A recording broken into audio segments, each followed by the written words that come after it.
Hey, we are here with another fantastic episode of Dawn of Alderton. I am Dave, or in other circles known as DM Dave, but I am not DM of this show. That honor belongs to DM Snack King Joe. Take it away, Joe. Hey, how we doing, everybody? It's your favorite Sunday night. Yes, I'm sorry, lost track. Let's make sure it's still Sunday night. I've had a lot of I don't know why I questioned that mid sentence. But it's your favorite Sunday night. DM Snacking. You can find me on any part of the internet as Snacking or some variation of it. But let's jump right over to our players. So don't forget, introduce yourself, where we can find you. And today's question is, if you could be a master of, have mastery control over any element, what element would it be? And let's start with Zathariel. Well, thank you, DM. What's up, listeners? Welcome to the show. My name is Ryan. I play Zathariel Brightsong, the party's resident bard. You can find me on Instagram or Twitter at Kundalini Pasta. If I could control any element, okay, I have to clarify point of order. Is this just only the classic like Avatar: The Last Airbender elements, or are there levels to this?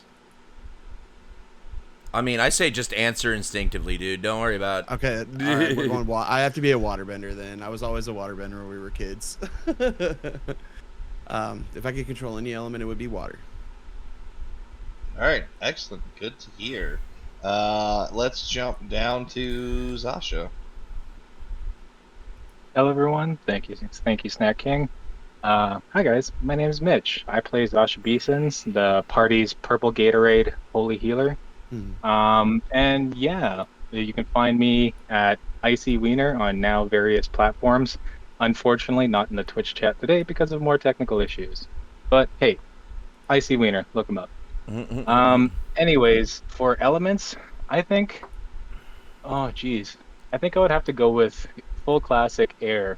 The ability to have a nice cool breeze, float, go underwater with a nice air bubble in your head. Maybe I'll be an undersea explorer using the air as my bubble. But yeah, that's my thing. Thank you, Snacking.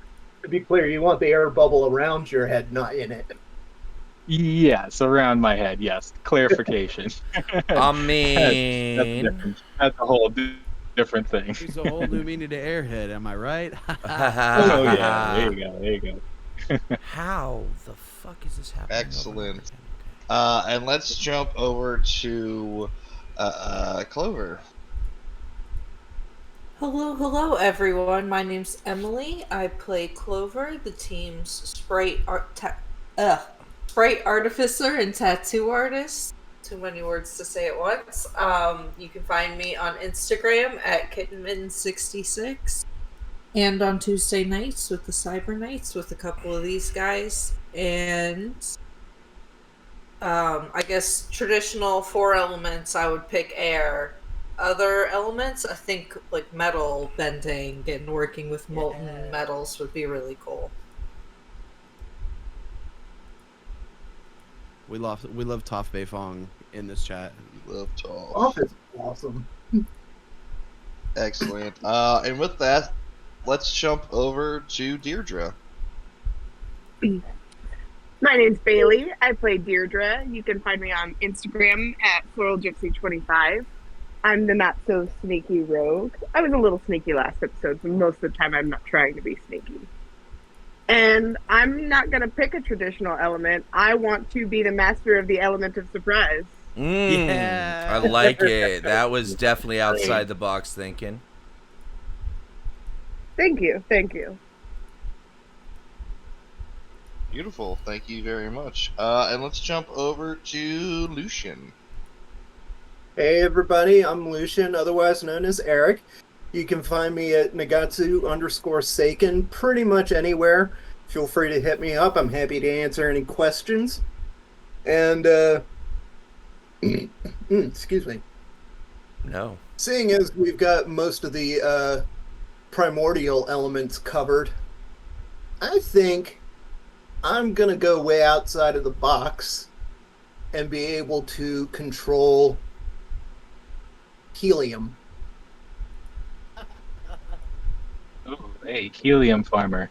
Jet fuel. Dude! Not even They that. wants to be a clown. Oh, not even Pragmatically, that. like But a if I great can choice. control helium, I can just keep adding neutrons and electrons to create the different elements. You son of a bitch!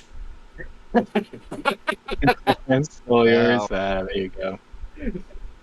I'm still yours. 100% exactly where I was going with it, and the same reason, and the. Yeah.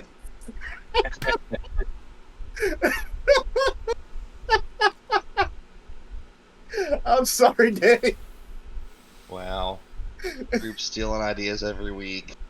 I'm done. I give up. You can do it there, buddy. I'm out. Well, let's jump over to Severin. Severin, even a different answer? Not really. It was the best answer. I tip my hat to the guy who happened to go first before me. But as just by way of introduction, I am Dave. I play Severin. I am also the DM of Cyber Nights on Tuesday nights, and coming very, very soon. Great announcement that I'm happy to deliver to y'all is starting Saturday afternoons bi-weekly on September 23rd. So every 2 weeks, starting September 23rd, on Saturday afternoons, we will have Tomb of Annihilation. I will be DMing that with Mitch. Sorry, not Mitch. Mitch isn't in that one. But we have Sola from the Cyber Knights, as well as October, who plays Banshee on Cyber Knights, are both part of this new cast as well. So, looking forward to another great Sputter show to bring to y'all. And that's it. That's my pitch. Excellent. Thank you very much for pitching all of our sister shows here at Sputter Media.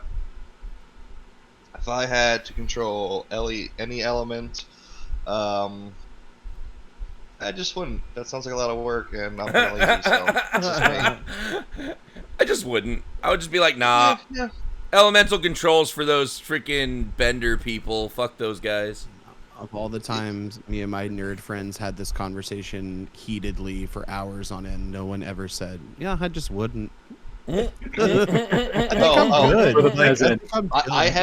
had screaming matches over this question, but you know what? I'm just my aunt did a 23andMe thing recently, and our family is either Polish peasants or Lithuanian royalty. I grew up my entire life as a Polish peasant, so I don't want to be Lithuanian royalty. And when we asked what that meant, my aunt said, "Oh, nothing." I was like, "Well, then why are you telling us this?" So don't fall for 23andMe shenanigans.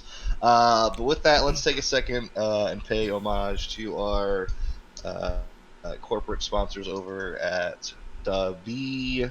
Somebody get that link in the chat, please. W is the energy drink of the future. It is a cheerless energy drink derived from the coffee fruit, not from the coffee bean. It comes in a powdered form, tons of different flavors. I don't even remember what I'm sipping on because I always mix it with something different. It's the I'm not even gonna try to pronounce it because it's not in front of me. But it's super fun. Like I said, it comes in powdered form, so you can add a little bit less, add a little bit more as you need to throughout your day. Use our promo code PurpleNurple for 10% off and help us here at Sputter get paid to play games.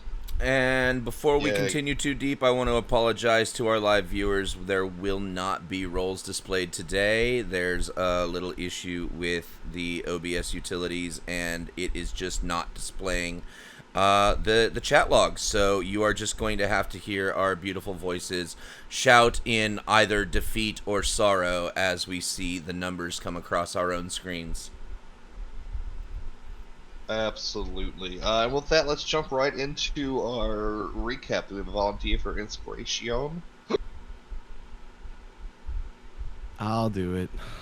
All right, I'm gonna try to make this sound. I stumbled my way through this before the show, so I'm gonna try to make this sound better. Okay, so last week we had just concluded battle with a mysterious westernish clad cyber futuristic assassin named Painkiller. We don't know that, but that's what his name was Painkiller, who jumped in and blasted a dude, and we fought him, and then he ran away. Was the basic gist of that one.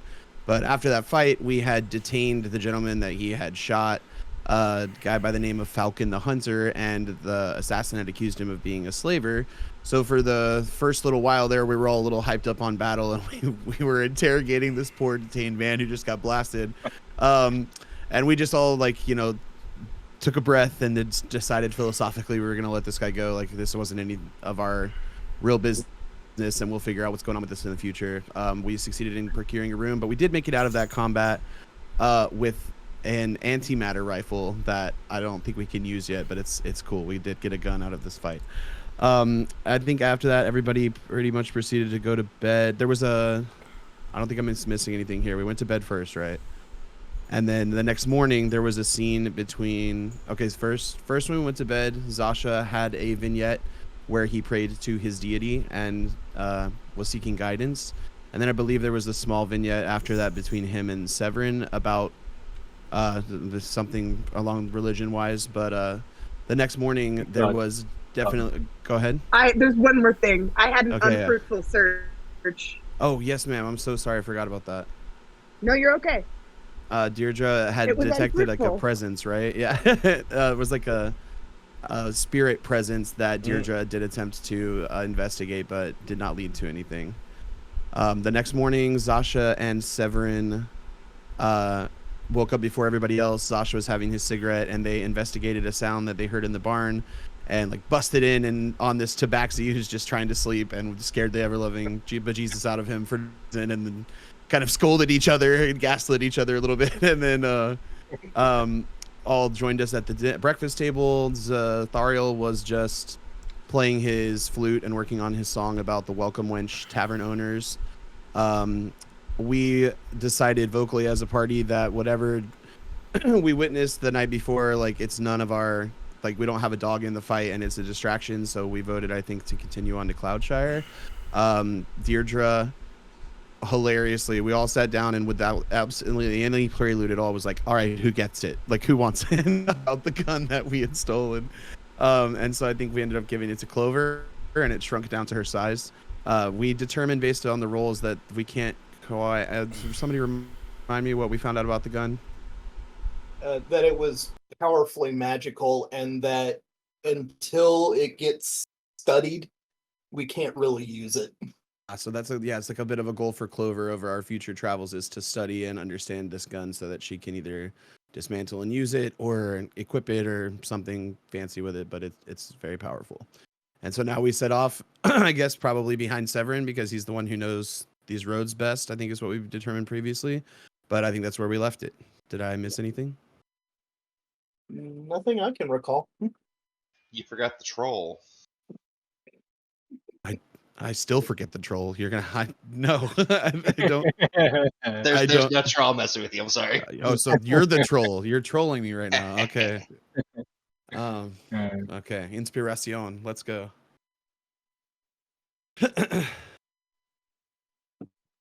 Yes, absolutely. Let us travel down the road. I'm going to put you all on a map, and then we'll activate it, and you guys can put yourself in marching order.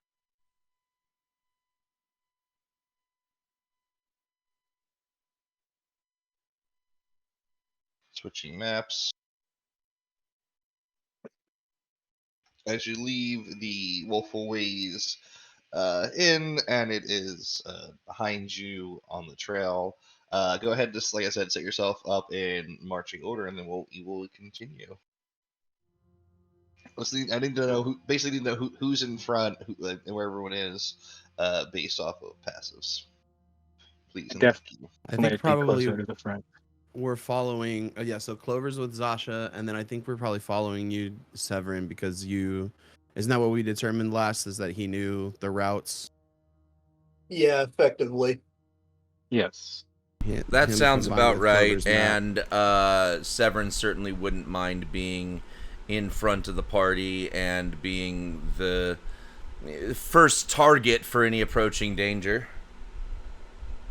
As we, Oh, yeah. I as we would set out definitely be making as absolutely full use of both my observant and alert features as I possibly can, i.e., I am, very, very, passively trying to sense danger. I basically got, monkish spider sense here. as we set out, Zath, kind of as a side to Deirdre, would, the people who attacked us before may be hot on our trail, so make sure you keep your ears open as we go. And, Yeah. Like, as he says I'd that, like to be first we following did- at the back so that I can listen behind us, actually, and watch for things. Perfect. Good move. Zath, though, because it's a lovely morning, he's gonna strike up like a merry tune on the flute as we're moving along. Just winding along, bobbing along the path. Excellent. And let's take a pause there, everybody. Almost all together as a group, you feel eyes on you, tons of different sets of eyes upon you, and you can hear the murmuring of voices, not on the trail, but off the trail, to north and south of you, whispering and speaking. So something to the tune of, school children talking, trying to not be caught by their teacher. I would like to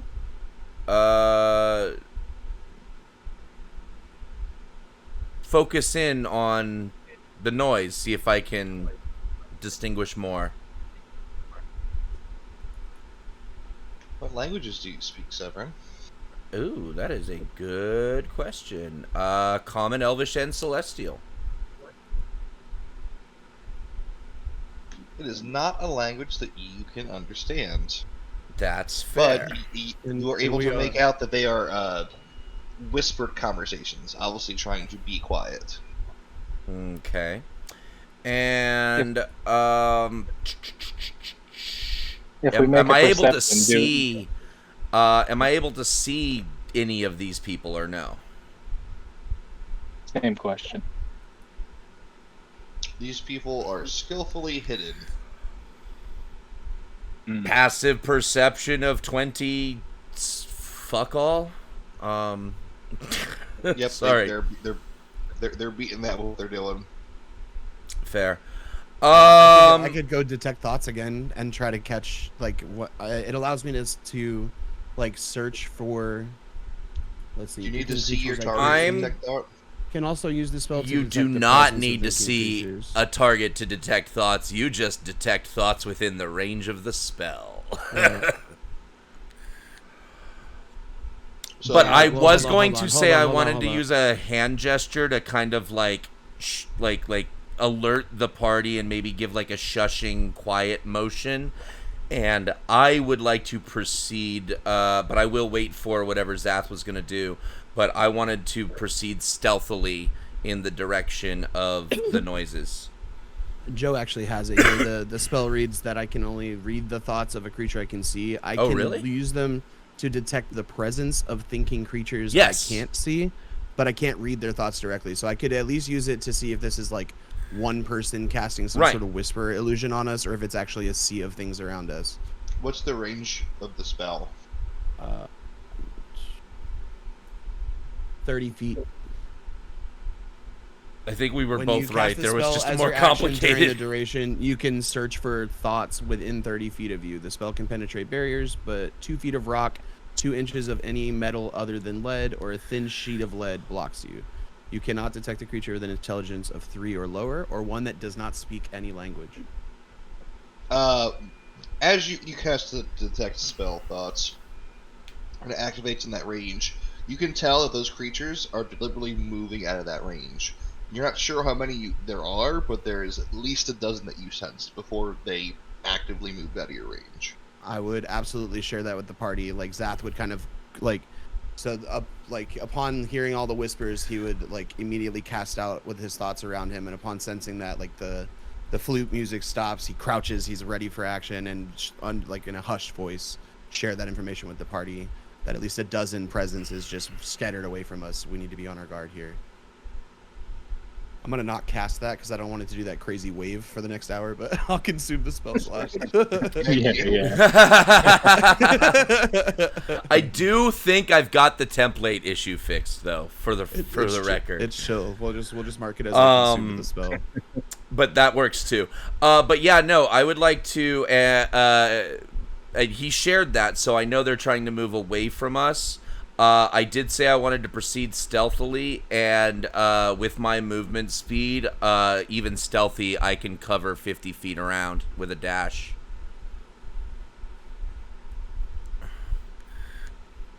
Would I be able to hear these voices? I think he said we all heard them. Yeah, you all kind of like heard them murmuring the voices like simultaneously. Okay. I will say that they came from all around you, off of the trail specifically. So, which direction would you want to be moving, Zephyrin? I guess I would say north or south. Which sounds closer? That is your discretion. Just before he takes off, no matter what direction, I put my hand on his shoulder and be like, "You're gonna have to go alone. I'm gonna clink along the way, but stay safe." And I'm gonna cast guidance on him. So that's 1d4 to any roll. Well, actually, you can actually cast guidance, and then that way it'll be there for my next roll. And I haven't rolled stealth yet, so good fucking timing. Nice. Oh, did I? I don't think I targeted you. There we go. Do it again. South! Sorry, Lucian, you were saying something? The voices Must that still we're hearing, add your d4. would they happen to be in Infernal or Orcish? They are not. Okay. Are they in Sylvan? That was my question. Yeah, are they in Sylvan? They are in Sylvan. Oh, so me and man. Clover can understand them. So, with the D4, my stealth is 12. Oof. Excellent. Zephyrin, you do like a crouching, slow walk. I'm observant, not sneaky. That's fair. And as Thariel and Clover are kind of like tuning into the voices, it sounds like children talking about something they've never seen before. Oh wow, look at those things. Oh, what are they doing here? Oh, that guy's really big. Oh, that guy's he's got armor. Oh, that guy's got white hair. Oh, real cool. It sounds like. So, Thariel, you sensed at least a dozen. It sounds like multiple dozens of these. The way they're talking, they sound smaller than you. Not to metagame, but I'm pretty sure we're about to get fucked with by fairies, y'all. Wait, so Clover so Zath to Clover, as we realize this, I kind of look at her as like, Clover, do you know any old like fairy like what am I looking for, like children's rhymes, like little kids songs? Because if you know one, I think that they would like, we could perform against whatever this is that's perceiving us and maybe get it on our side. I love that. Would that be like a history check? Yes, please. And we should like share with the party that they're speaking Sylvan. They sound like little fey children. Just little fairy babies. I'm so excited. Clover's just beaming and like looking around like, oh, I can't wait to frolic. Clover, with a 16, you recall several different nursery rhymes that would fit this scenario. Specifically, you remember one about fey children and how curious they are and how vicious they can turn. Now, my question is, are they children or are they just sound childlike because they're fairies? And so, is that like a severance? Because like Zath doesn't know, like he has no encounters with the Fae before. That's nowhere on his radar. So if we need to be on there, like all he knows is we speak this language and we have a Fae in our party. So if it's like a danger there that we need to keep moving, you need to tell him. Would there be some kind of check I could make to have, like, what encounters and or knowledge I would have about Fae prior to contact with Clover? That would be a. Give me a Arcana. Arcana, not nature. Not for this. And I'll say anyone but Clover, because Clover, you get a different role, being a sprite. Anyone who's curious about what they know about Fae and or Fairies can give me an Arcana check. Let's go. First party roll. Once again, Severin studied all of history and forgot it. Let's see. We need to make sure to tell chat what Oh, we're wow. rolling here, right? So. Oh, yes. So Zasha got a 15, and I believe I'm the highest. I am the arcane user. Oh, my. And with a 10, then, of Moo course, with an Lucian 11. at the lowest with a nat 1 and nat no 1. bonuses. 9. Lucian goes, Fairies? I heard those were fairy tales. Waka waka. Meh, meh, meh, meh. Alrighty, so Severin, Zathariel, since you both rolled 10 or above, you know that Fae in particular are tricksters. They're kind of goofy, kind of silly. As long as you're polite and kind and respect the game they're trying to play, you can pretty much get through most interactions with them pretty well. You do also know that there's something called Dark Fae, and they tend to be Nasty dicks. fucks. Zasha, Curious, are you going with the Sealy Unsealy lore, or are you doing something on your own? my Fae have its own lore, thank you. Got it. Zasha, you, having lived in Yeah. lived in Cloudshire previously and lived with a few Fae, and now partying with one, you remember that the Faes, they're not that they're dicks, they're jokesters, they're tricksters. They like being they have such long-lived lives compared to other races that's just kind of like what they've developed. There is a hierarchy amongst their own ranks. That you understand that, but understanding the actual hierarchy is very foreign to you because it doesn't make sense because you're not Fae. You don't understand the unique intricacies of it. But you do understand that generally being polite, pleasant, and being like, okay, you guys are trying to mess with us. Okay, cool. We got your jokes. Let's play along. Oh, hey, here's something shiny. That might help you. I want to Okay. I want to share something with the party. There is another option other than just being polite and playing their games when dealing with Fae. An option very few people consider is to not deal with the Fae, and I Just get out of suggest we just move along. Well, hold on there, Severin. Well, I'm gonna. hold on. Let DM hold. Clover, Yes. since you are actually Fae, why don't you give me a history check? And since you are Fae, roll this with advantage. Oh, Ooh, fantastic. come on, Clover.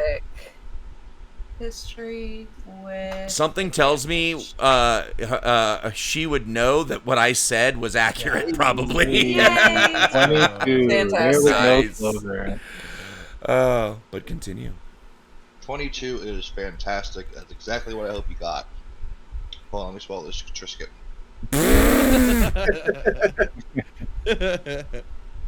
So, Clover, being of Fae origins, you're putting information the rest of the group has no idea about. Right as old Ailerim had ascended to the throne and started his evil machinations, most of the good Fae were like, nah, fuck this, we're out. So there are pockets of what you would consider feral Fae. They don't typically fall under, the light or the dark Fae. They're just sort of, they're kind of jerks. They don't mean you harm. They definitely take their jokes farther than they should, and they get pretty hostile and pretty territorial. You do know, however, though, that if you can prove your own stature amongst those Fae, they'll fall in line like military men would, like under a general or whatnot. You are a wandering sprite that puts you at an offshoot, but like somewhat higher level within the Fae ranks because you don't really live within the Fae courts. So you're thinking that if you dealt with these Fae and wanted to see what they were about, you could potentially be like, "Yo, listen, I'm a big swinging dick. Suck it." If that's the route you wanted to. But you're getting that information as everyone's like, "Yo, we could also just get the fuck out of here." So, discuss your plan, group. And I'll be give me 30 seconds to refill my water as you all talk. Well, I'm definitely not going to make decisions for everyone. I've made my suggestion known. I suggest we just keep walking. I'm with that. I would like to stay and, talk to some of my people. They might have some helpful advice for the road. So Do you yeah, think, I mean, these ones in particular, in my Just experience, and this was actually something Joe did share that I had this knowledge. In my experience, I mean, it's risky business, and I think even as a Fae, you would know, like, we never know, right? Like, these guys could just screw with us. We don't know what type of Fae they are. I feel like it's an unnecessary risk, but I will not get in your way. You do what you're gonna do. maybe like rephrase that question to Clover of like that. Do they sound like children? Are they children, or are these just Fae? Because I've never encountered them before. Okay, I guess pause. Do I know anything about the Fae that live specifically in this area? Maybe not. We'll have to wait till Joe comes back. Okay. But you know that there's a risk, I think, of it being these wild Fae that are, to Severin's point, like particularly dangerous. So, like. Yeah, I'm not sure if that's a regional thing or just a luck, or if that's something I would be able to tell. I mean, over the table, I will just say, over the table, it is just a Fae thing. Fae, even the good ones will fuck with you. Yeah, but Yes, of course. there's a difference between, like, they're sounding like children to fuck with us and, like, they're sounding like children to trap us. Clover, you were often. character. I would say, Clover, you were often mistaken as a child because of your size and stature and just the natural way your voice comes out of your body. That's funny, given I should be character. doing, like, such heavy voice acting, if that's really the truth. I mean, you already sound a little chipmunky, just like a southern chipmunk. A little bit. A little bit of helium will help with that. Well, I think Eric can help you with that one. If Clover intends to stay and like engage these, excuse me. If Clover intends to stay and engage these Fae, then Zathara will kind of like step up with her. I don't know if we can share a square. I'll be behind you. And Deirdre would also like to be a part of that. She's not going to let Yeah. Clover be by herself, but if Zariel's going, it's better if there's at least a small group of us in case things go bad. Well, I'm just gonna literally give her inspiration on it, just kind of like confidently behind her, like any dealing with the Fae is dangerous. Severin has a point, so be careful but be strong, and you get inspiration. And I will ask Clover, Appreciate that. would you prefer to be on my back, or do you want to fly for this? Stretch those wings, baby. So what really my only plan right now is that with the Fae it's all about stature, and being a wandering sprite I might be a little different than the Fae we're dealing with. And I think if I come in, just riding on this dragonborn, maybe you use your breath thing and then I like misty step teleport over to them and like, what's up, bitches? I really think that we can get some good relationships going there. Yeah. A little bit of drama goes a long way. Zathariel's a big fan.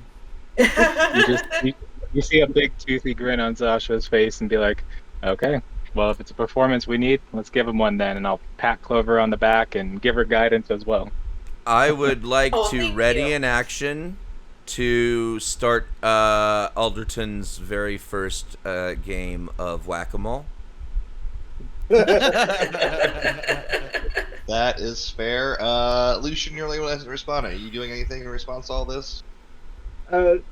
Aside from sticking close to Clover and, basically being the silent backup, not really. Because despite kind of agreeing that we should just move on with Severin, I am curious about these Fae. Okay.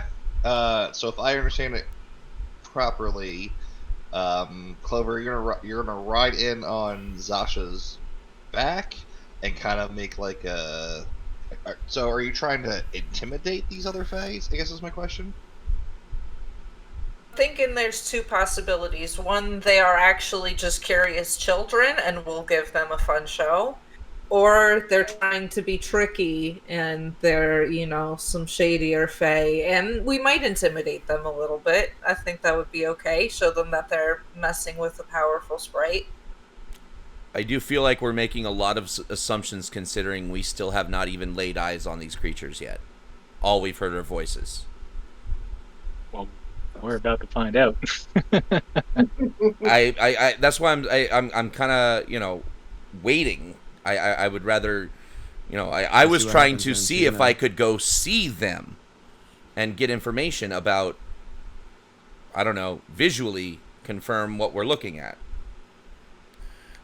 Like, to do that, you can go ahead. I don't know if they'll act before you can get eyes on them. I don't know at all. I was just trying to be observant. That is totally fair. I will say that you're gonna have to actively search for them to find them. These Fae are particularly good at hiding.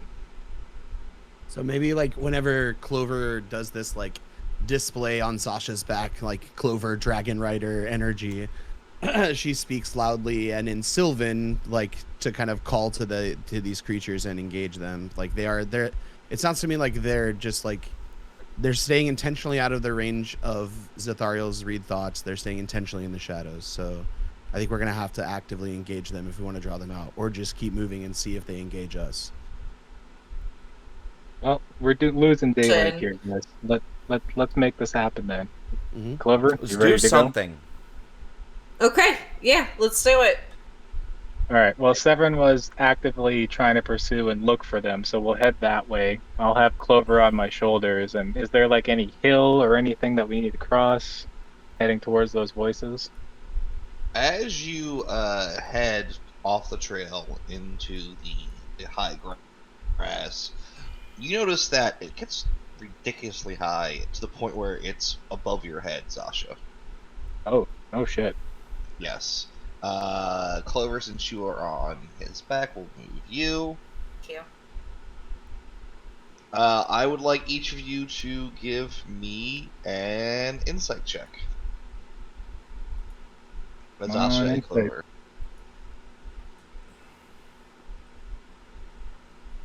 How's a 26?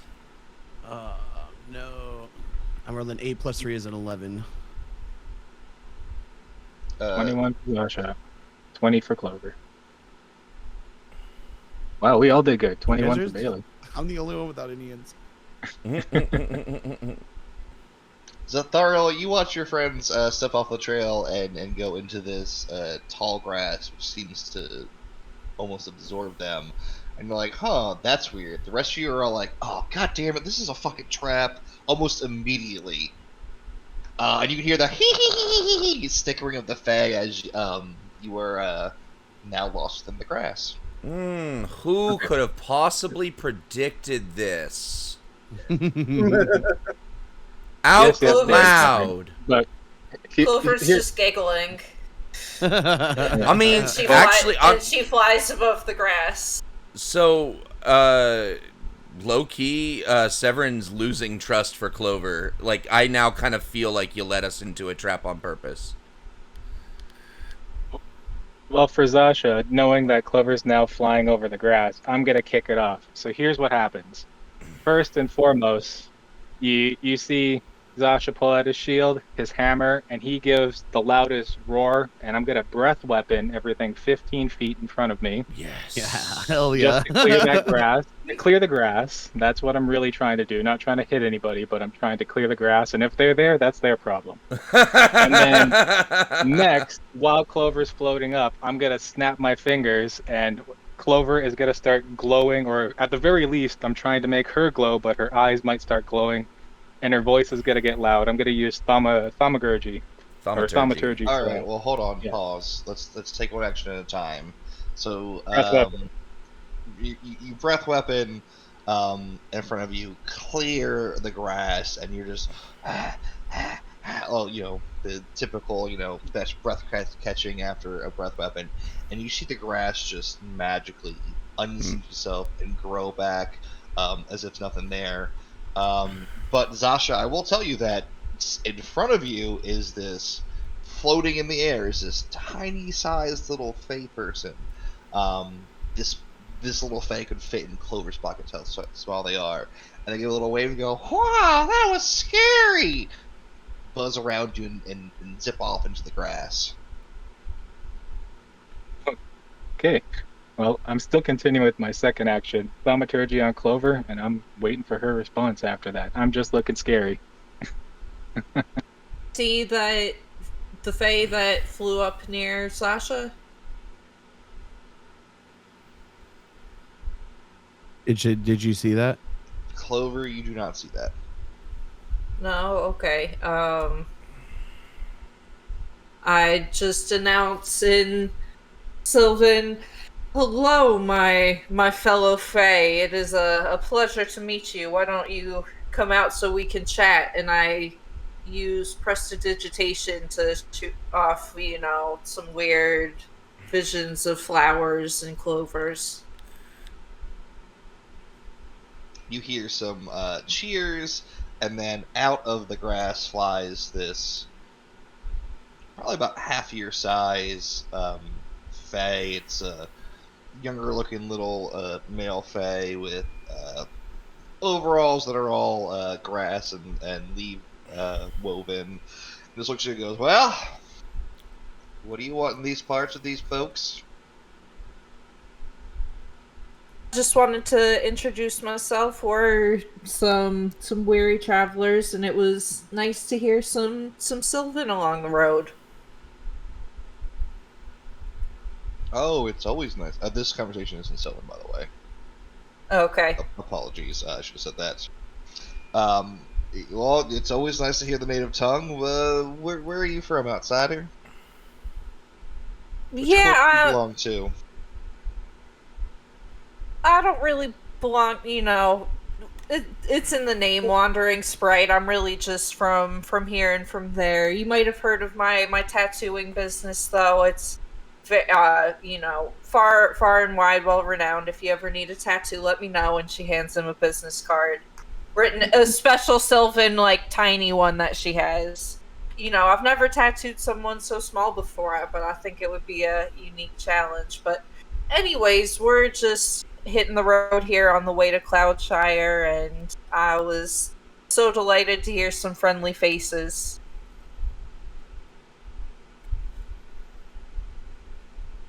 Friendly? Who said we were friendly?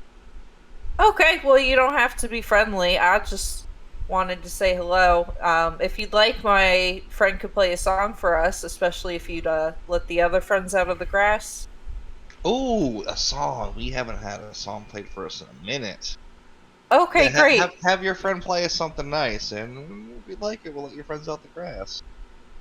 Okay, I fly over to Zath and say, Zath, so no pressure, but in order to get Severin and Sasha out of the grass, you're going to have to give a great performance, definitely in Sylvan, but you got this. You're going to do fantastic, and I pat him on the back, just towards the Fae.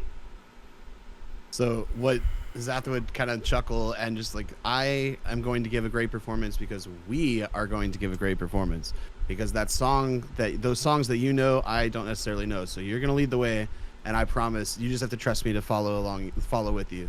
My musicianship will bolster us, but together we'll get this done. Can I ask a question? I've heard I heard players mention being trapped in the grass. I don't think I heard the DM actually say we were trapped. Did he? I did. They said you So- realized it was a trap when you walked into Okay, it. that the realized grass, it was like, a trap reseals doesn't itself. mean trapped. So, no save. There's nothing I can do to free myself from where I am.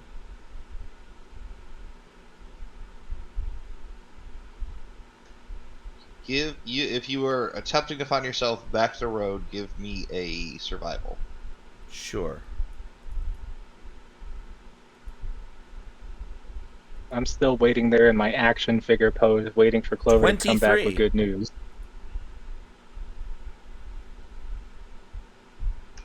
Severin, you have spent your time at the monastery. You understand retracing steps and following a pattern. You keep. And I going want to where add, you- this is something I would have done immediately as soon as I realized that I was trapped, right? Okay, that's Okay. fine. That's fair. So I make my way back to here, and I inform Lucian, Deirdre, and Zathariel that the fairy has led us into a trap with other fairy kind.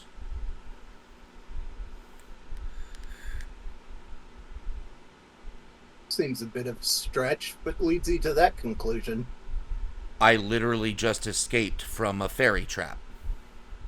Yes, I Okay, know. but but led you into a trap is definitely a stretch. Like we were. She We was were the all one there who as wanted she to go in that considered direction after I suggested we just move on. She led us into the trap. Like I'm not. I am think Zap being would very just literal react here. quickly. I'm being very I'm I'm literal pretty here. sure she didn't tell you that you had to follow her. Okay, And all, what like, part of the words led us into a trap? I'm being very literal, like I said. She, whether I chose to follow her or not, is not. It's indifferent to the point of she led us into trap. That is a thing that happened. I'm not saying anything that did not happen. I think Zath would just kind of smile at this information, and it's just like giving Severin a look, sort of like a kid that's telling a teacher that someone pulled his hair. Just like, Faye will be Faye. I don't think she meant anything by it. Well, And then just leave it at, if it's led you to distrust, that distrust is yours. that's entirely accurate. And now that I am no longer trapped in a grass on the side of the road, I am going to continue walking down the road in the direction that we are going. I don't want to mess with these Fae. You would notice that Zasha isn't. Go ahead. Does that change your? Are you still walking off, or are you just waiting for the group to do something? I'm going to walk. I'm not I'm going to keep walking down the road. I'm not trying to like disappear or anything. If people want to catch up to me, they either will or they won't. But yeah, no, I'm just following the trail. I'm just going to keep going down the road. And as long as the road is, a Fine. road, they'll be able to find me. Okay. Alright, so Zathariel, you were going to perform, correct? Yeah, well, so Clover's informing me that we got to do this to get him out of the grass. But if Zasha can make his way back to the road without that, like,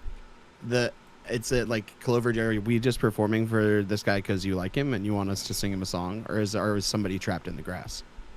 I mean, No, a little exactly. column A, a little column B. Sasha's very capable, and I can fly. I'm sure we could get him out with that, out without it. But this guy seemed kind of excited about a song, and it's a little nostalgic thinking about from childhood. I think we should put on a little bit of a show. Maybe they'll bestow upon us some good wishes, and we can go, chase down Severin. Can Zasha hear Zathariel? Zat's like, Zasha! I'm like 30 feet away, and at this point, I'm striking my action figure pose, trying to look tough. But it's probably been about 5 minutes of them bickering and talking there. So at this point, I'm kind of looking around, and I'm like, Clover, yo, So where are here's, you? And I'm here's So, the- I'm so still Zasha, standing there. Zasha, you can hear Zathariel, but it's like hearing someone yell your name from the other side of like a mall. Like, yeah, you can hear their Oh, name, shit. you hear them calling you, but you're like, wait, which direction is that coming from? Zathario, Yeah. I have a plan. While you perform a song for them, I assume you know a song or two in Sylvan. It doesn't have to be a Fae song. I will guide Sasha out of the grass while they're distracted, and then we can just be on our way. I've, that sounds I perfect. can help. I I can Yeah, help with hell the yeah. song part too. I have a pan flute and proficiency in performance, so I Yes, definitely of Between- have course. I'm the between so me and ability to sorry. help Of with the course. music. All right, so between me and Deirdre, we've got to have at least one song in Sylvan. So, I don't think we need to roll for it or anything. We're gonna decide on a song in Sylvan and together roll a performance maybe to enchant the Fae of the Wild. Zathariel and Deirdre, give me a performance each. Oh, that's a monster. Nice. 17 plus 11 is 28. Nice. 30-20. And Deirdre got use. What is like the theme of your song? Like, is it like you're going with like that the kids like nursery rhyme? Are you doing like All right, an so old It's totally ballad or like the something? traveling spell from Lord of the Rings, if I'm correct. In which one? the traveling spell in Lord of the Rings, when the Fellowship is on their way in the beginning of their journeys before Boromir does all his things. Hell yeah! Like whenever they they leave the elves of the woods or whatever. Yeah. I love it. Yeah, so it's this echoey, not quite lament, but like a song about the wild and the beautiful magical existence of the Fae that live there. It's like a song less about its lyrics and more about the emotions that it evoke. And Deirdre and I are in perfect harmony as we sing it. As you two start to perform your song and play for the audience, all of you, Severin even who has walked the trail, notice that Fae come out of the grass like a thick fog of fireflies. And you see their magical hues shining off of them, some green and blue and purple and all the different colors of the rainbow. And they kind of join in with the humming sort of vibe of the song, and there's just this ethereal moment where you're all like, "This is happening, but what the fuck is happening?" Because it's something out of a movie. I feel like Zathariel's half-elf portion would kick in here as they start to resonate with us, like that natural old magic that's in his blood would kind of inspire his performance even further. He kind of starts to shine as they play this. Exactly. As you come to the conclusion of your song, Zasha, you haven't moved, but you're back on the road. You're like, wait, hold on, how did I get out here? And Clover, even though you were flying over the grass trying to direct Zasha, you notice that you've made your way back to the road. The group has kind of come together, and there's just this. So, the only way to describe this is, do you remember in like cartoons where there's like a swarm of bugs that like acts as one like cohesive unit? Yes. There's this like flying swarm of like rainbow lights that has kind of shrouded you in their mist, and has been guiding you down the trail as you walk. Most of them are speaking in Sylvan, singing along, or just like, oh my god, this, like, reciting memories, or just sharing thoughts they have about the song. The young male Fae that had flown up to you, Clover, you see that this gentleman is further down the path, hovering above Severin, just kind of as an orchestra lead would, just guiding everyone down the path and then towards your next destination. Hell yeah. They definitely enjoyed the song. They definitely enjoyed messing with you. They will take a moment to bow respectively and, oh, our apologies. We didn't know you were so talented. Thank you for playing along, Severin, you would notice that there is this ladybug-looking little fae that has been hovering to your right side, just kind of like looking at you and looking at the trail, then looking at you and looking at the trail as you have not stormed off, but led the charge away from the fae. I wouldn't, or I mean, of course I wouldn't, because it's my brain. But I just say I wouldn't describe Severin's what he did as more of as a storming off, as much as it was feeling like there wasn't the time for all of this. You know, that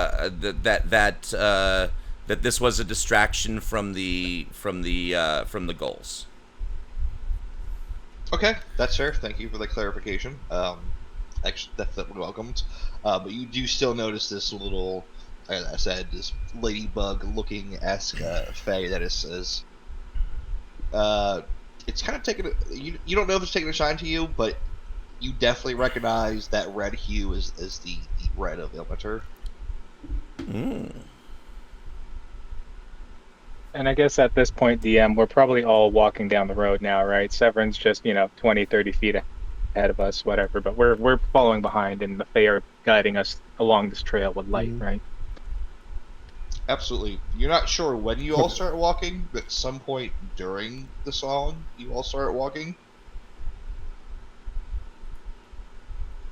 They'll lead you to about midday, and there's a clearing off to the right that they take you to. And in this clearing, there is just a natural little patch of farmland. There's some tomatoes and peppers and just like some fresh vegetables that you all could take the time to either harvest or eat. But it's a day's worth of fresh rations if you need it. This isn't like a stealing Farmer Maggot's crops situation, is it? Right? Like, this is your best. I will say that since you are have everything that's happened, this is probably the phase way of being like, hey, sorry we were dicks. Here's some fresh food. And as the sun hits that that midday point, and you're basically about that time to take a short little rest, get some food, hydrate yourself. The Fae sort of dissipate back into the grasslands, and you hear this faint little, "Oh, thanks for hanging out, guys." Would say this might to the effect of like the Bright Songs always would love to count themselves the friends of the Fae. So thank you for your guidance. Like you've met a Bright Song this day type of energy, but just as a parting note to them. While the party is gathering food, this might be a moment where somebody would notice that Severin they haven't seen Severin take a single bite of food since they left the inn. I think if I noticed that, I would just log it away as like on brand. Like in Zathario's head, he has no idea what. Severin doesn't have to eat, sleep, or anything in Zath's head. He's like, well, the not needing to eat or drink, and only requiring half sleep is a new feature. That's what I was getting at. From the level up, I just got sustenance. Nice. I think at this point, I'm looking for the crunchiest things I can find. I'm looking for carrots, celery, raw onions. I probably tossed Severin an onion at one point. Whether he catches it or not is his thing. I'm just picking food because I didn't bring rations. I'm hungry as shit. Severin would absolutely help you guys pick the food and gather and whatnot. He's just not eating anymore. He has just stopped needing to eat. Also, don't forget, when we were at that roadside inn, I got rations for everybody. I was going to say, Lucian bought us all rations. Did nobody mark those on their sheet? Well, now you know specifically why I didn't. I would say if Zasha did buy rations for everybody, Severin would have at this point just politely said, keep them for yourself. You will need them more than I will. Lucian, but yes. Oh Yeah. yeah, say Yeah. the guy who did the thing and yeah. Zath would probably just nibble, but he has a huge weakness for strawberries. That's their fun fact about Zathariel today. So if there's strawberries, he's gonna like full chipmunk this situation. And Yeah. you know, if anybody notices him, he's just gonna be like, "Don't perceive me," and keep doing what he's doing. Yeah. There's probably a few wild berries. It's not enough to make a whole meal, but you can probably snack a couple strawberries, blueberries, blackberries, But, whatnot. It's enough for you to have your midday break and finish out the day without needing to consume any of your rations. Successful 11sies. Exactly. Yes. But then we probably keep moving on, yeah. At least until afternoon tea. Nice. But before dinner and supper. Exactly. Severin, with your observant and alert feats, you would notice that you covered a great deal of land traveling with those Fae.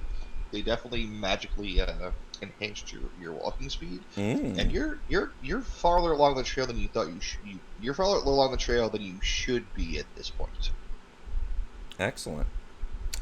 I take note of that, and how much time do I think has been cut from our journey? Half a day's minimum, maybe a little bit more. Okay. All right. And are we starting to get close to the end of the day, like, hey, it's time to make camp kind of situation? Well, you just left your midday break, so you still have the rest of the day. Okay. Then I would, as soon as I feel like everybody's, had a moment to take some rations, have some rest, rub their feet and pick their bunions, I'm going to stand up from my meditation and look to the group and say, "Shall we press forward?" Yeah, definitely. Onward. Onward to battle. Or whatever. Yes. You'll continue down the road. Are the fairies still with us, or have we parted ways? There was probably a few stragglers watching you guys eat, but as you took back to the road on your path, they were like, "Oh, they stayed behind." Excellent. I will take them off the board then. They were cute though. I mean, I had to throw something out there. I was kind of waiting for Joe to throw a token, even if it wasn't something we were gonna fight. And I was like, I just wanted to see something. I was like, fuck it, I'll put it out there myself. I think you made them different colors. Yeah. To be honest, I was trying to find the tokens you would put on. I'm like, wait, I saw them before. Where did I see them? They're in the spell items folder in the actors. That's what it was. All right. Yeah. Thank you. I will say, just for note, with the fairies and stuff and the different pixies coming out, Zasha, you've probably seen him. He's in a good mood. All these tiny little creatures mixing around. This is fun for him. He likes seeing the Fae. He likes seeing small creatures. Alrighty, I just want to say there were a lot of ways that could have gone very, very, very badly. As they say in D&D, sometimes you gotta roll the dice. I Okay. mean, I rolled a D2. I rolled a D2 to just decide if I was going to go north or south on a path that really didn't seem to matter. So that's what that coin flip was. Okay. You were one. Oh yeah, you didn't catch. That's what it was for. When Joe was like, "Are you going to go north or south?" and I'm like, well, which one sounds like the direction of the sound?" And he's like, you really can't tell. Well, then fuck it. Flip a coin. Anyway. Oh, nice. There we go. There we go. As you are traveling down the path, you notice that a little ways farther on the path, there seems to be some sort of traveling merchant. He's taken a seat by the side of the road. You see his package next to him. He's rubbing a bunion or you're not really sure, but he's got a boot off. He's rubbing his foot and drinking from his canteen. If he's rubbing a bunion, rubbing his foot, that sounds like he may be hurt or injured, or at the very least enduring some kind of suffering, and that is Severin's fucking moment. And so, he will You need approach help, this. sir? Yeah, pretty much. That's where we're going with this. Well, first I would just look at the foot, right? Like how bad does it look? Maybe like a medicine check or insight, if you'd let me get away with something I'm proficient in. This person has spent their entire life walking the road, and their feet look like it. You Okay. can just tell that you can tell instantly that there is there's bunions, there's ingrown nails. This gentleman is in need of some kind of relief on his feet. So You're not going to be able to use your martyrdom for this. You'd have to do you're either going to do some sort of medicine or some kind of check to fix his foot. That's something that's very obvious. I will attempt medicine. Oh, what are you doing with my feet, buddy? Who the hell are you? It's okay. I have a bit of a healing touch, and your Okay, feet but look what the sore. fuck's your... Don't... Whoa. Who are you? Don't just touch a man's feet. Consent, buddy. Consent. You're right. I did not RP out the approach. I would have not just touched his feet without but I'm trying to engage and be like, hey, your feet look a little bit nasty and worn from the road. Would you let me heal you? Are you sure you can fix these feet? Because they've been pretty bad for some time, friend. I'm very certain I can't make them worse than they already are. Side eye. Go ahead and roll me. He'll concede after you are a little bit more. I wouldn't mind rolling like persuasion or something to maybe endear myself to the man a little bit more. Oh no, this guy definitely wants his feet to be fixed, and Okay. he'll stick his gross, bunion-covered, overgrown, ingrown nail foot at you. Give it a whack, bud. Thariel's has traveled. Is there any chance I know this guy? He just looks like a random road Okay, merchant. cool. Carry on, Severin. Sorry. Is this something that I could take my time on to get either advantage or circumstantial bonus?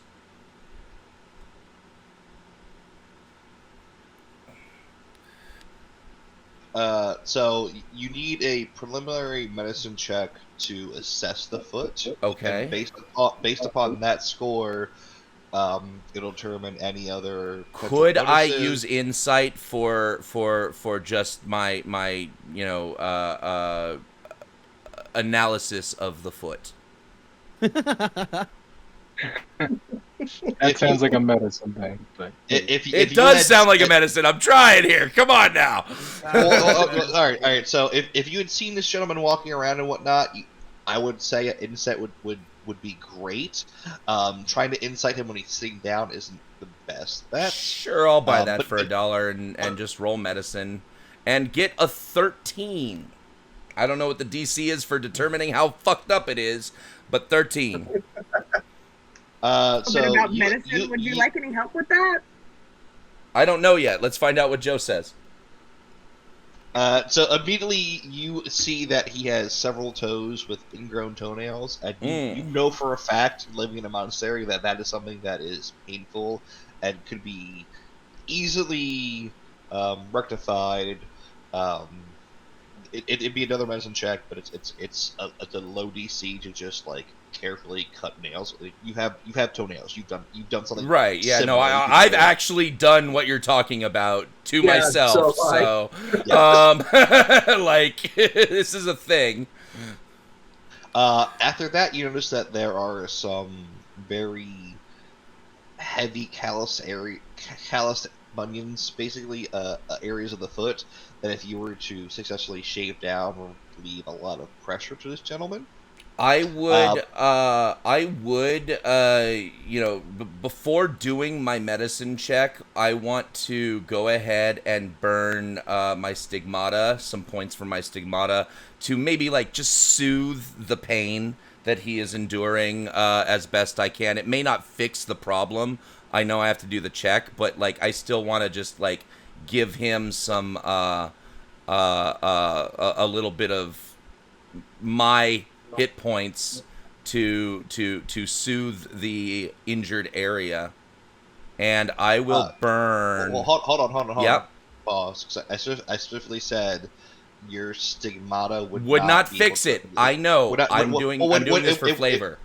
Oh, okay. Okay. Oh, that's for flavor. I'm that's saying, fine. Okay. yeah, I'm saying that I'm just trying to. I am RPing out, taking, harming myself to help a person, even if it's just giving them mild relief and not actually fixing the problem. I know I got to do the medicine check, but I'm gonna burn 4 hit points to give him 2, and then I am going to use, and this is, I'm going to use Quickened Healing and burn 2 key points to recover 8 hit points, so I heal myself all the way back up. So I'm healing. I hurt myself and then re-heal myself to make him feel better, and then I will do the medicine check to try and unfuck his ingrown toenail. Well, hold on. Is there anyone, Bailey? I'm sorry. Deirdre, she did offer to help, and I was gonna accept that offer. Help. Yes. So that would give me advantage. Yes. So if you're offering the help, you can roll advantage over him. I'm absolutely offering to help. Excellent. Oh, thank you for the Nat advantage, 20. and that nat 20. All right. So hold on. My question is, Severin, do you have a knife or a dagger? Okay. Actually, cool. I have darts, so I would probably be using a dart, the pointy end of a dart, to dig through, because they do have a very, very sharp tip. Deirdre, do you have a knife or dagger? I have 2 daggers, and then Excellent. I have caltrops if I needed something small and pointy. Severin, you immediately start picking away with this dagger, and Deirdre's like, what? No, use this fucking knife, you idiot.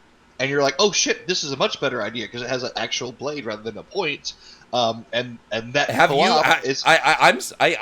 I gotta interject. I genuinely would rather be digging my fucking toenail out myself with a dart than with a fucking knife. I'm just saying. That is honest to God. I'm genetically dispositioned for ingrown toenails and have to constantly, once a week, take care of my toenails, and I would DM today. I would rather use a knife than a dart. So we're talking about personal preference here, then. Yes, yeah. Use the Swiss Army knife to clean under my nails several times. We'll say with the dart and with the knife, you're able to clear away this gentleman's ingrown toenails, and not perfectly, but sand down enough of the bunions and extra calluses that when he puts his boots on, you see a sigh of relief on his face. I am also going to take the extra set of rations that, or I'm going to ask Lucian if he still has that extra set of trail rations that he offered me before. I do, yeah, sure. And if he hands them over to me, I will hand those rations over to the man. Hold on. Quick question: Are you handling? Are you handing over the travel rations or the fresh rations you just got? It would have been the travel rations that Lucian had offered, that he had quote unquote bought for me, that I don't need anymore. Mm-hmm. So, technically, it was mine to give away. Yeah. Okay, just wanted clarification. So you hand over the travel rations, and the gentleman who was very pleased goes, "Oh, yeah, some beef jerky and stale bread. Thanks. Yeah." He's definitely appreciative of what you did to his foot, but is turning his nose up at the food. Man. Not turning his nose up. It's just like that follow up is like he's like, okay. he's more confused than snobby. Is what you're getting. He's like, okay, yeah, I'll take this food. I don't. You fixed my foot. What's going on? This gentleman is happy that you're helping him, but is generally confused about why you're helping him. Would the fact that I am, obviously wearing the robes of a monk and displaying the holy symbol of Ilmater not help with that? This is a great chance for you to give me a religion check. Excellent. I will say to the merchant too, after all this footwork that he just got, he's like, I'll tell him, give it a couple of days and your feet will look as leathery as my face. Oh, there's another quit. Nat 20 for Severin tonight. Man, my skill checks were garbage in the beginning, but I'm fucking rocking it now. Severin, based off of what you understand of your god, your deity, and your religion, you're very confused of why this gentleman doesn't immediately recognize you. Like, you feel like he should, but he's just like, who are you and why are you helping me? And then I would just ask him, and I would probably be doing this while I'm working on his foot. It would be like conversational, especially just a distraction from what I'm doing, right? Because I know how sometimes these kinds of procedures can be very painful. And I would ask him if he had not heard about the Path of Ilmater.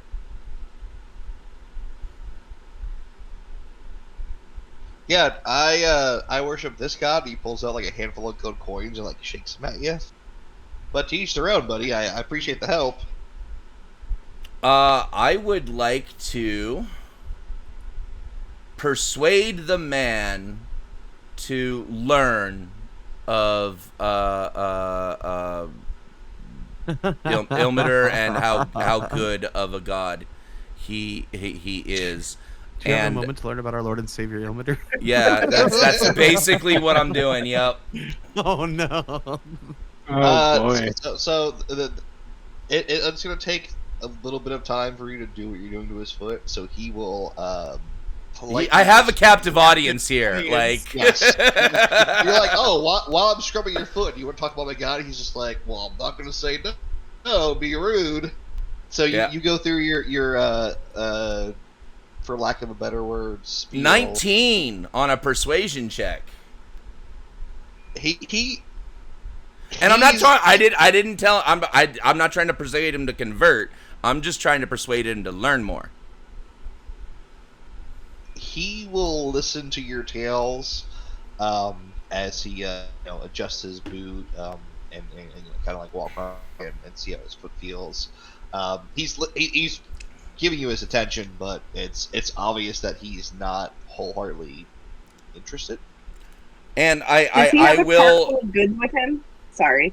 Oh, go ahead. Sorry, repeat yourself, Deirdre. I just asked if he had a cart full of goods with him, if he's a traveling merchant.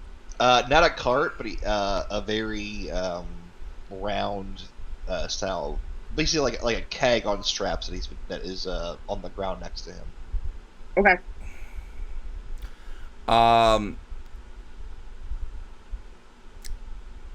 Where was I going? I lost my train of thought when she asked her question.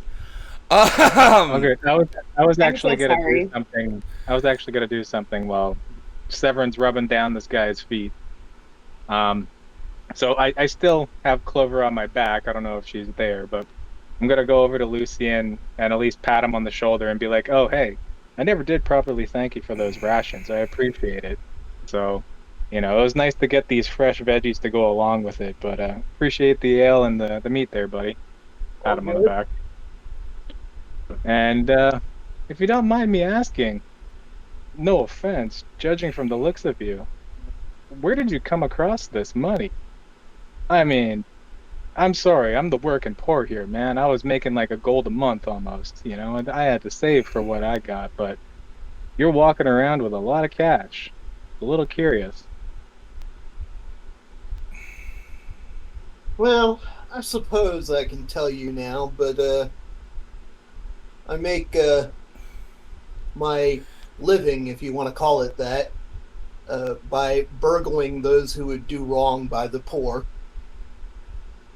Oh, well, I guess it's a good thing I don't have my badge, because I made my living protecting those rich people that's harming those poor, quite Yes. frankly. Well, good to see you got some morals when it comes to being a thief. Okay, okay. I- Well, appreciate your time. What do you think of our adventure so far? It looks like Severin kind of give him a quizzical look. Severin's got something for this guy and his feats. I wasn't expecting this along our journey, along with fairies, Fairies and feet, what a day. Yeah, it's been interesting so far. Hmm. Can I ask you something too? Yeah, go for it. One more question I've had. We haven't talked a lot. We all kind of came together real quick and decided to follow our lordship over there as he's kneeling, talking about Ilmater, rubbing this guy's bunions. And look at Lucian. What made you go into the king's hall that day? Because I know I was trying to do my best to protect my king and do what I was ordered to do. But I'm not sure why you were there. At that, I'll give Zasha kind of an evaluating look before shrugging to myself and just come out with it. Well, shortly before we went to the king's announcement and conveniently got invited inside, I was hired to kill the king. Oh shit! Do we all hear this? I'm off to the side. I don't know about where you guys are, but I'm trying to have like a bit of a private talk now that I'm talking money. I'm talking out the side of my mouth. You Clover can make a pops out of the perception check, backpack and says, "What? No way! That's awesome!" and yeah, Josh is like, "Oh shit." Never get used to having a passenger. Sorry guys, Clover, I woke up from a nap and it sounded like a private conversation, but you really can't, drop a bombshell like that without expecting a reaction. But it's our secret. I'm a great secret keeper, just as Sasha. Is between you and me. You sound like a good guy. I've enjoyed our travels together. It's okay. I don't care if the others know, because upon meeting Titus, I decided to turn down the contract. That was the whole reason I went inside, was to see if, in my evaluation, if he was worthy of being killed. And from what I could tell, he isn't. Well, you seem like a good guy. What's your goal in all of this? Are you just here for the money, or? Well, the money is a big part of it, I'll admit. But for me, it's curiosity, I suppose. Regardless of where this trip goes or how it ends, it's gonna be an interesting ride. It's already turning into one. Everybody the camera pans back to Severin and the feet. Basically, and he's probably getting a good conversation up because he rolled a 19 on his persuasion. So hey, out of character, Jesus scrubbed people's feet too, you motherfuckers. All right? yeah, of course, man. Yeah, of course. But I'm gonna turn back to Lucian, and after this, just also ask. Well, I'm no longer a guard, and I'm just trying to do my best to protect this guy over here because I'm honor bound. I have some things that I need to do, and I gave my word to some people that I'm going to protect this guy. But you turned down this contract to kill the king, I kind of whisper. Who in the city would give you that? Do you mind? Even I don't know that. It's all done anonymously through third parties. Oh, and I think at this point you see Zasha just drain pale white, like a pale purple, and be like, "Oh, shit." Slap my hand on my forehead. Is his camouflage reflex kicking in? Yeah, so his camouflage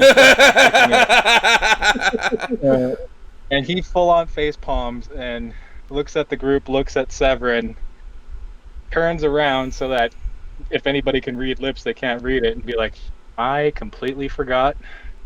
I am not the best or the smartest, but there was supposed to be a coup the day that we left. Do I see him? God, Like, is really? he in my view? Is he in my view? You would see me turn around. You, Yes, you see 15, him 20 feet turn from you. around. You're doing the and- foot thing though.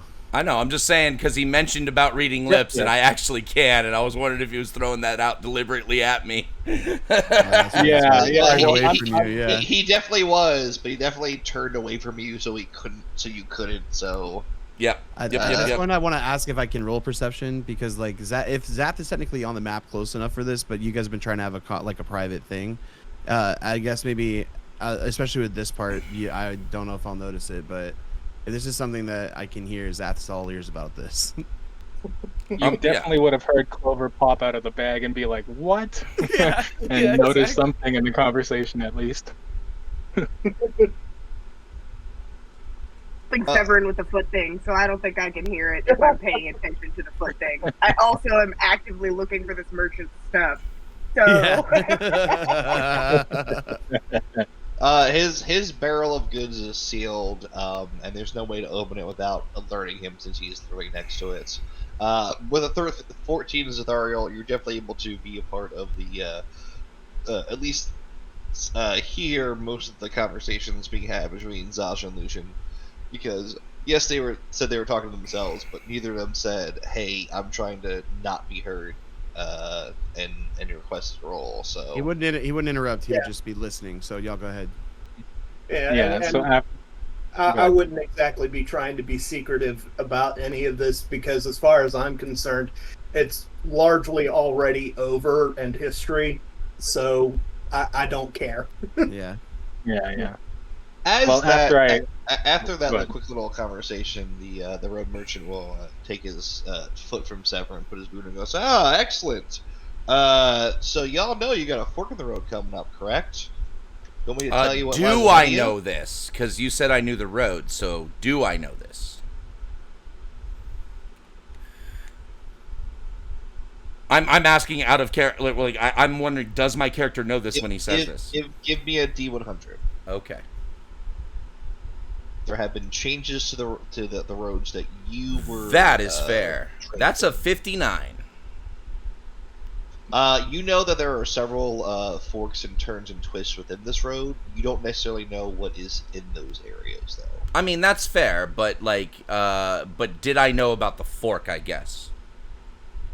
It maybe you're not there's several forks. You're just not necessarily sure if you knew of this one.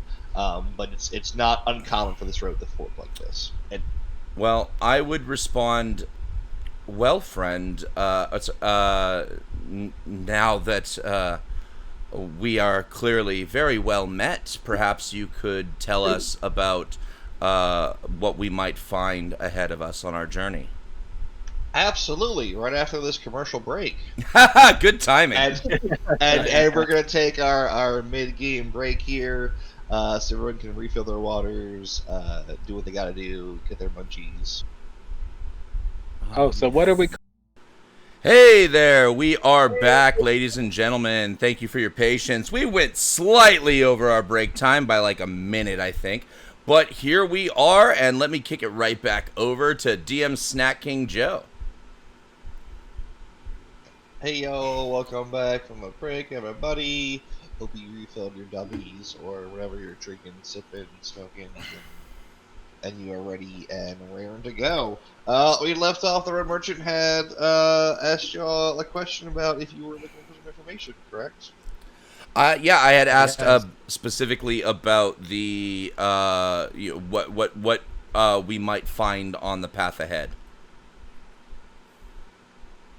All right, well, friends, since you took care of my foot, I'll give you a little bit of information about what I know. So I don't remember which side leads where. It's been a while since I've been down this path. But there is a little farm community to the one side of the fork. I don't think those folks are actually farmers based on what they do there on their farms, but I'll leave that up to you to determine. But I know if you go the other way, there is the single largest farmstead. It leads directly up to their front door of the area, I should say. There's plenty of larger farms across Alderton, but this one is the largest in this area. So we have to pass through one of these places. What would be the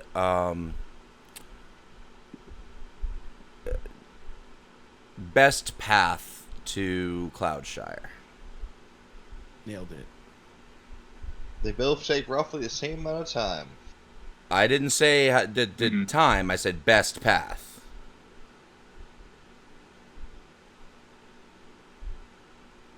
I mean, I normally head towards the little community since there's more people to buy my wares, but that's just me.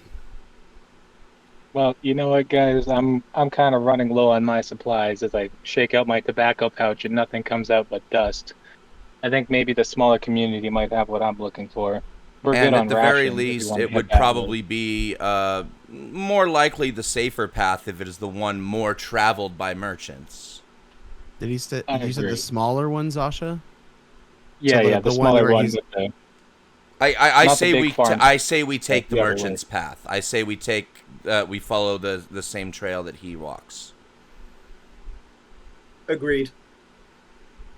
So If agree. they're not. So he said they're Good, not. so kind he doesn't think they're gentlemen, farmers. would you be able to mark on our map exactly which path we should be taking so that we do not get lost along the way? Oh, I'll sure try my best.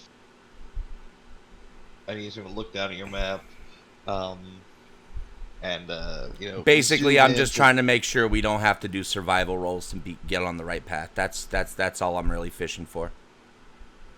The path is clearly indicated. You're not gonna, not unless you actively choose to leave the path, you'll be fine.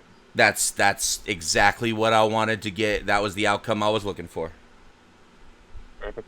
And sorry, I think Zath had a question there just before the pass stuff.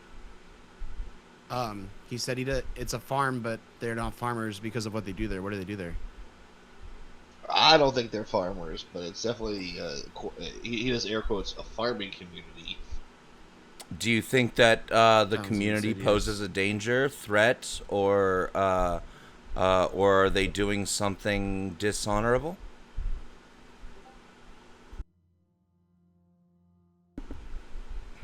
Oh well, that's a wonderful question. That I mean, That's a yes. That's a yeah. Would you describe it as? I mean, hopefully adult we have, commune? after taking care of this guy's feet and feeding him, we have at least endeared him enough to give us the fucking truth, straight up. This is some Soylent Green as people situation going on at this farm. I wouldn't say they're dishonorable folks, but I don't think they're farmers. I've never seen anything sexually grown there, but that's just me. Okay, but do you think that they are doing something harmful I could- or I couldn't accurately answer that question. I'm not sure what they do there. do you think they pose a danger to us? They've always been polite with me. Okay. This will kind of interject. He's very good at not actually answering the question I'm asking. Yeah.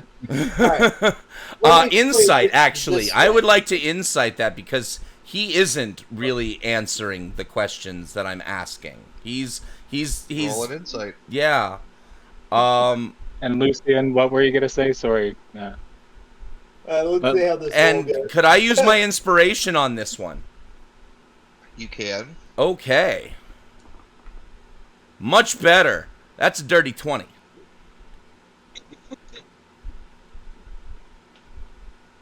You're asking questions that the merchant doesn't have the answers to. Like you're pro information, and he just knows he goes there and sells shit, but they don't farm, even though it's a quote unquote farming community, and that's about he can't answer questions he doesn't know the answer to. Is the result of your roll. Okay. I would say that I'm debating whether or not to say this in character. You can just say I don't know, instead of giving me an answer to a different question than I asked.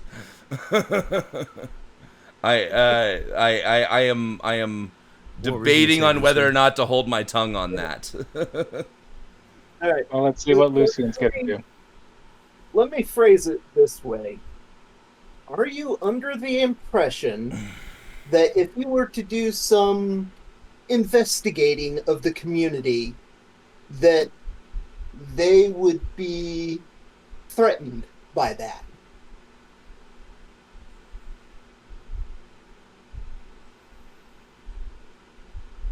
I'm gonna be completely honest with you.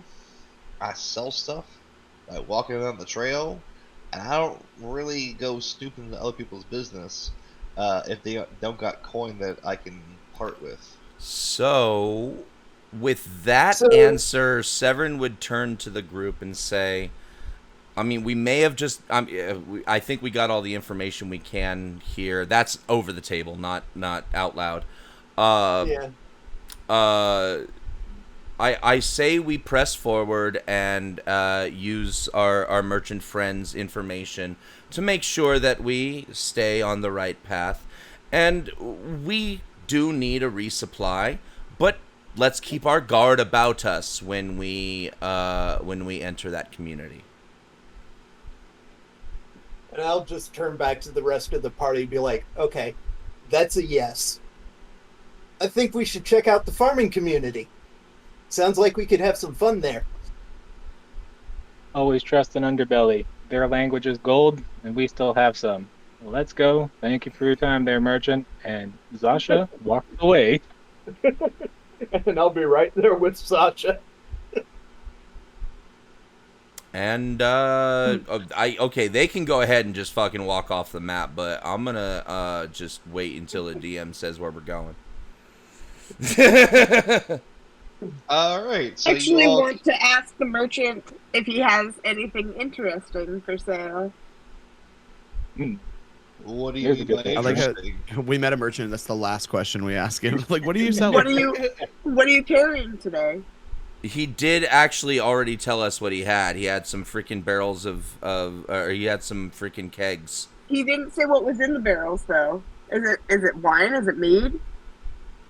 He cracks open his giant barrel, and you notice that he has some basic like construction supplies, tar, nails, rope, those sort of things you would need for building a new barn or repairing a roof, that kind of stuff. Oh, I see. So, Well- like, Clover could definitely use a ton of this for crafting supplies, huh? Depending on what she's already got. Yeah. But also depending on what she can carry. Because I don't think she has a... Does she have a bag of holding yet? Did you pick up that infusion? No, I did not. Oof. Well, you'll get I'm more not when in you need level of any up. Construction supplies. But I appreciate you for letting me know what was for sale today. I hope you have a great day, sir. Excellent. The merchant will seal up his keg, throw it back over his back, and disappear down the side of the trail. Severin will ask the merchant if he could have 2 nails.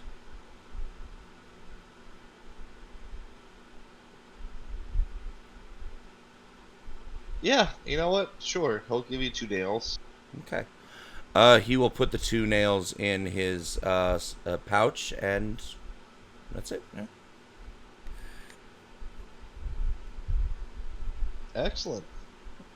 Just as we leave, as Zath passes the merchant, he's like, "Hey, you meet a guy named Bibble Babble. That guy sucks." And just keep moving. Even Severin will have a chuckle at that one.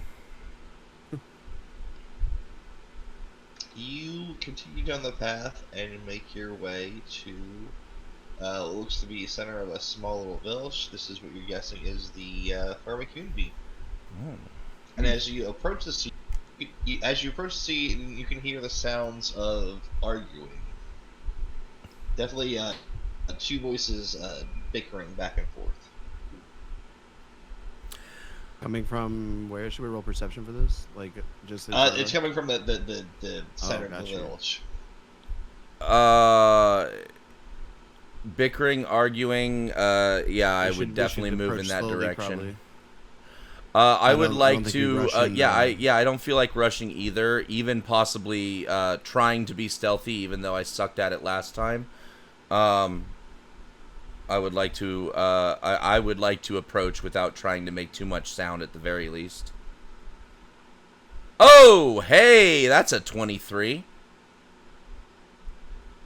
Definitely doing the thing, trying to get close enough to see what's going on, but without making any noise. So, do you want us all to roll stealth? If anyone is trying to be stealthy, roll a stealth check. Zasha doesn't see any of this shit. Fail. Ooh, buddy. I have inspiration from the recap. I'm going to use that for sure. I mean, good. Oh, that's a nat 20. Let's go. Same thing happened to me, right? Used my inspiration on a dirt roll and then nat 20'd it. That's great. Good uses of inspiration tonight. I will tell Clover, like, it's up to you what you want to do, but I'm completely walking in. I'm ahead of everybody. I don't even see them slinking into darkness. You are. I'm going to be pretty clear about the you're ahead of everybody bit. That is not true. I am moving at 50 feet in stealth. Okay, well, you're ahead of everybody else, but you're stealth. I'm walking straight in. Clover, what are you doing? I am specifically trying to be ahead of the party. That is what I'm saying. I will say we specifically did pick a marching order thing in this session for a reason, and you chose not to be at the front of it, Zasha. Well, but this wasn't a marching order. This was reacting to a situation. DM's call, so sure. Severin's up front stealthing, but I'm just walking in now. Excellent. Either way.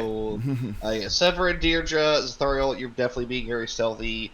Clover, you, I guess, are banging pots together. You're so unstealthy with those rolls. I don't know what happened. She's clanking. Well, she's riding Zasha, so she's just clanking in his armor, like she's just like banging her head, like as he moves. And as you get closer to the argument, you can make out a couple of different figures. There is a tabaxi lady standing there, green flowing gown with a emerald necklace that she wears as a headpiece. There is a very old orc and a very old dwarf. You can tell you can tell that those are the two that are screaming at each other over one beat. Yes, they are fighting over a singular beat. You're able to determine that. And then you see a man and a lady, both human, very obviously related in some form. You can tell from the facial features and body structure that they are family in some shape. The three that aren't in argument are standing there very obviously waiting for the argument to die down to interject. But the old dwarf, the old orc, are just, well, I had this beat, and you don't understand. No, that beat came from my garden, you dick. I grew it using blah, blah, blah. And they're just neither of them are listening to the other two, but they're just yelling about one particular beat. As you approach close to the situation, you can determine that this beat is shaped like a shoe.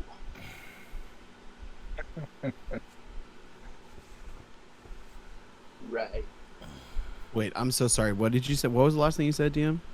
The beat that they are arguing about is shaped like a shoe. Okay. Is there somebody who looks particularly aggressive or like they are about to get violent?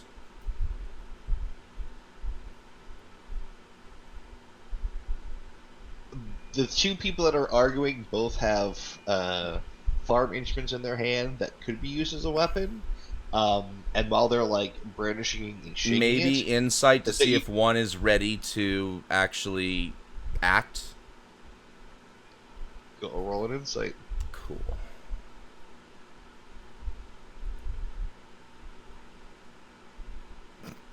That's a 14. Could have been better, but it's not horrible.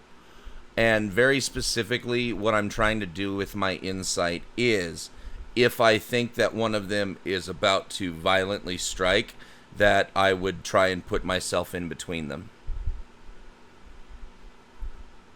You can tell that each of them are trying to be threatening. They're not necessarily actively being aggressive. Right, They're and as trying long to, as things remain verbal only, Severin would not intervene. So, two things. First, the beat that they're arguing over, is it actually a beat or is it a shoe? You don't know because the beat is not actually there, but they keep referring to it as the beat or the shoe, and it's the longer you listen to, the more confusing it gets. Fair enough. In that case, I'm going to target kind of a blank space in the vicinity with a thunderclap. Oh shit! Jesus. Yeah, the intention being to just kind of startle them out of their arguing as opposed to doing any damage. Yeah, because that thing could be heard from what, like freaking 100 feet away or something? Yep. Alright, so the range is yourself, and it radiates out from you. Ooh, that is true. Yeah. Which, that's fine. We appear with a thunderclap. Yeah, considering, how far away it can be heard. And you also weren't being stealthy in the first place, right? Yep. So Lucian, you use Thunderclap, and all 5 of the community folks turn and look at you with like a "what the fuck are you doing" kind of look in your face. The Tabaxi will give a little bow and yes, visitors to our little commune. Welcome. You two, stop bickering. Thank you. What the hell is going on? It's a weekly argument about a beat that no one's seen in, what has it been, 2 summers now? At least that much, to say the gentleman next to her. A beat that hasn't been seen in 2 years. Correct? At that, I'll kind of look at the old dwarf and the old orc and be like, you two realize that beat is gone, right? What? You took our beat? Roll It's initiative. biodegradable. That beat has been eaten by a wild animal or rotted away into nothing. Nah, this dumb orc, this dumb dwarf stole it, and they start bickering back immediately. Whatever you did to stop the bickering, you just rekindled it by talking to them. It's very obvious that these two are going to bicker regardless of what you say. Yeah, that's fine. I'm just gonna kind of turn back to the tabaxi and be like, you guys deal with this on like a daily thing? Honestly, sometimes it's pretty interesting. Today it's a beat. The other day, what were they arguing about?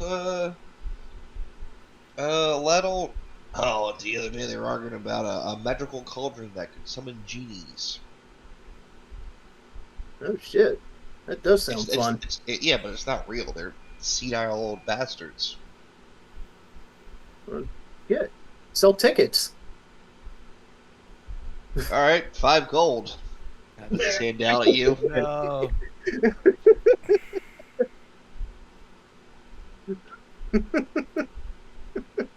So I think just kind of over the table here, we have 2 options with these folks. They're all pretty chill, right? They just seem to all live. This is a little, like, quirky little town. So we can either like dig in with these NPCs, or we can find the best way onward, right? We're trying to get to Cloudshire here. Do we need to shop around with these guys? No, I don't think so. I think the real question is, do we want to bunk here for the night, or carry on and sleep out under the stars. Yeah, what time of day is it when we arrive here? And it's getting closer to night. You could settle down early and potentially get lodging here. But if you continue, there's no guarantee you'll meet lodging before nightfall. Did I just mean, pick this up does Tiny just Hut seem as like a spell, reasonable but- place to call it a night. Yeah. We'll have Sure. roofs I need over. to- We could potentially have roofs over our heads instead of tree canopies.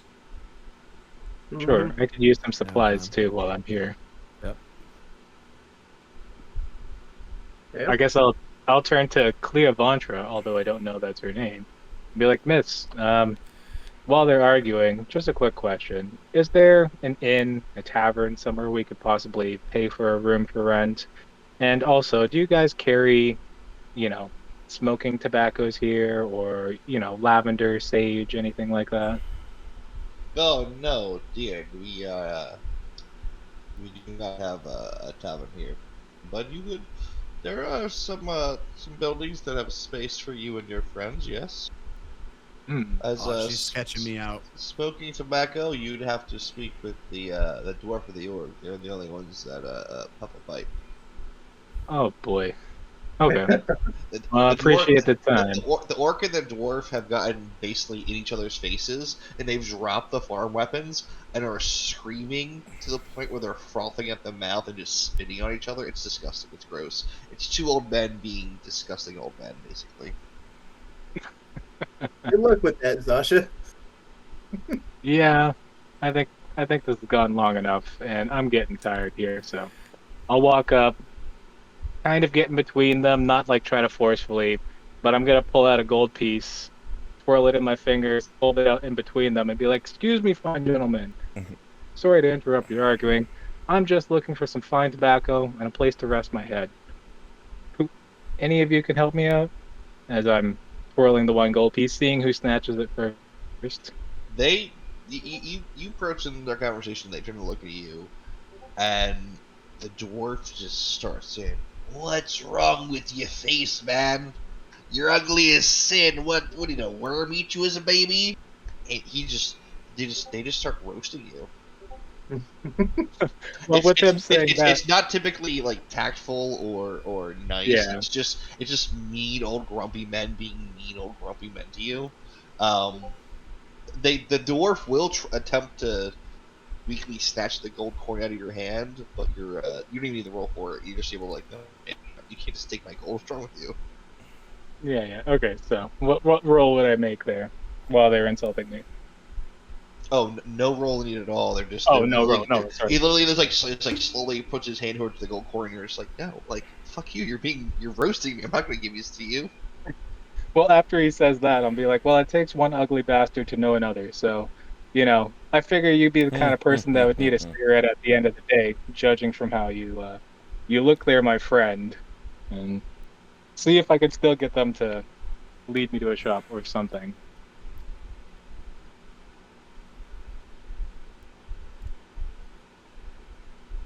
There's no shop for them to take you to. But if you're looking to just pipe tobacco, each of them have a small garden outside their house that they grow some. Good enough. Can I forego the expedition and just ask them, well, how much and stock up? No, they basically walk away from you and stand in front of their house to show you their plans. And you're gonna have to pick one. But as you decide which one you'd like to pick, let's jump over to Deirdre and Clover, who've been pretty quiet since entering the farm community.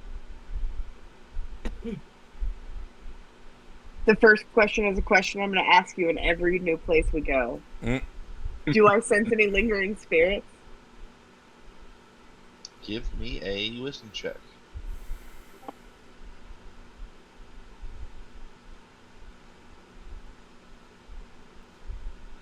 The ghosts of arguments past. Nope. That was a 9 for 3 years. You get a very weird vibe from the tabaxi. You don't like it. Okay. I would avoid the tabaxi then. I also want to approach maybe this guy and ask, do you have any flour for sale as well as the tobacco I heard you talking to him about? What are you? Maybe some spices and seasonings. I'm a No. tiefling, sir. I used to kill your kind. And he goes off on a semi-racist tangent about how him and his dwarven friends used to hunt demons. Yes, sir. And you're just a giant goblin. But that is not part of the question. I was curious if you have flour and spices to sell, or I can buy them from your friend over there. I smell tobacco and tobacco pipes. Okay. Thank you. Anyways. And I'll come over here. She's too busy. She has her own shit to do. Did they say they had a room for us somewhere? She said there's no tavern, but there'd be a place for us to stay. Yes, the fact you said there is definitely a roof you can sleep under. Do we all get this negative vibe from the tabaxi? The overall vibe of this place is sketching me out. But, like, if we all want to sleep here, we can. But Zach's gonna be on his guard. Well, Deirdre's vibe is swiftly towards spirits and whatnot. You could roll an insight if you'd like. Yeah, I'd like to do so as well, because something's That's off a dirty, about this place. dirty 20. Good roll, good roll. Hey, 2 good rolls. Nice. 23. Nice. Yep. Immediately, you're just like, this is the weirdest place I've ever been. The dwarf and the orc live across from each other and are glaring at each other and like shaking their fists like it's some sort of blood feud that's been going on forever. From the rest of the people you can see, so there is Sylvantra von Vector. The cat one's giving me weird vibes. I don't know if I want to stay here. Yeah, same. I don't know. And Loki, like she's here for something. So what does that say about the other two? Like this town is sketchy. We can definitely find shelter outside of this. I have spells for it. Like we can find a place to rest that's safe. But this place is sketchy. So I say maybe we leave. Well, if it Yeah. is sketchy, as you say, if there is suffering happening as a result, I can't turn my back on it. I think In which we case, should. like, I that's chill, think we like, should I'm look down. deeper. I think we should look deeper and at least know that people are not being harmed if we just leave them behind us. So do you want to do that stealthy? Let's see where they want us to stay, but we'll like after everybody goes to sleep, we'll be like on our guard. Absolutely, we must remain vigilant. And I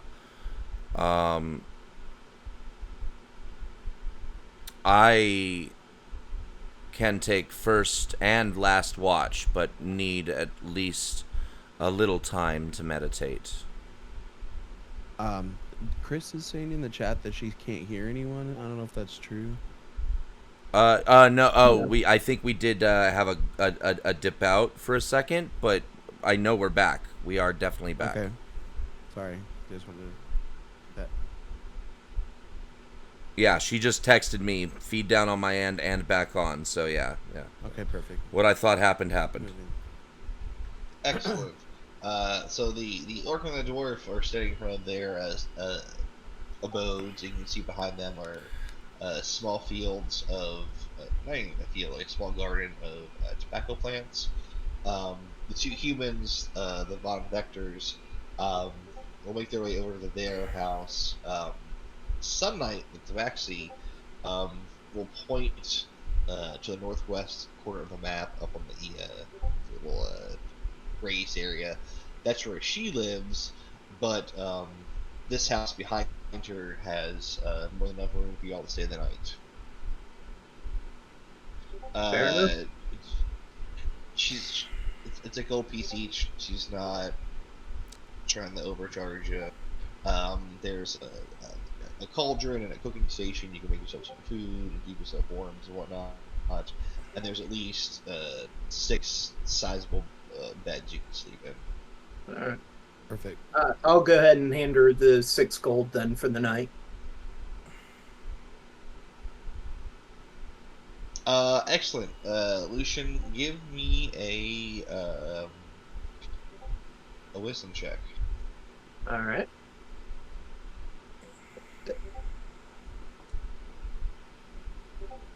Dead center.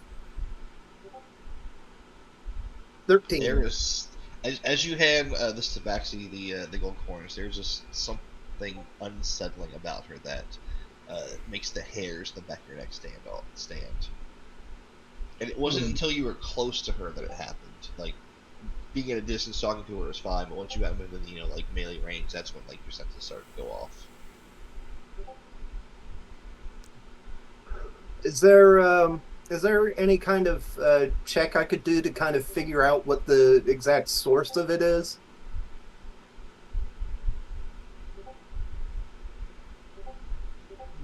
There's not a direct check you could make. You'd have to do some RP to discover something else. But she will open the door to the house for you, and then let you know that if you need anything, she will be in her abode for the night. The door does have a lock that can be locked from the inside. Oh, thank you. We've been working for generations. Jesus fucking Christ. The others come to be a part of your community. We never asked.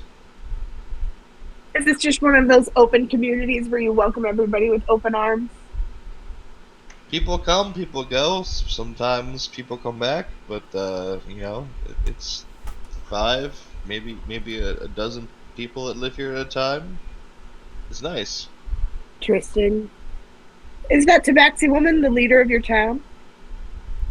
Oh, there is no leader. We all are free to do as we do. He's a special one. She seemed like she was in charge. Well, that is an assessment you have made. Telling me I'm wrong, I will let go of my assumptions.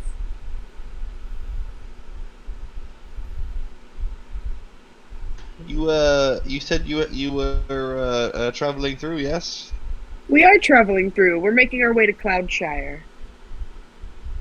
At this point, the female shaman's sister peeks up. Ah, yes, you go to Cloudshire. I heard good things.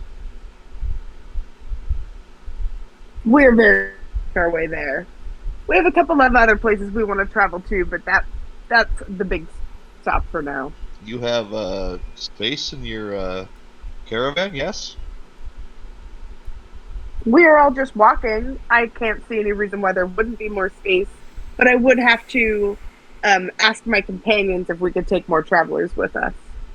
The siblings immediately start talking in front of you in a language that you do not understand. How do you know it's a language I don't understand? I'm Because- just kidding. What language is it? I'm not telling you because you don't know it. Okay. You can tell though that it's an argument, and it seems you get the feeling that the gentleman is like the older brother and the lady is like the younger sister, and it's not necessarily like a no, you can't do that. It's more of like a hey, I love you and I'm concerned for you kind of fight, and there's just like I'm an adult, I can do what I want. I'm gonna drink my tea and be attentive. Maybe look around the house a little.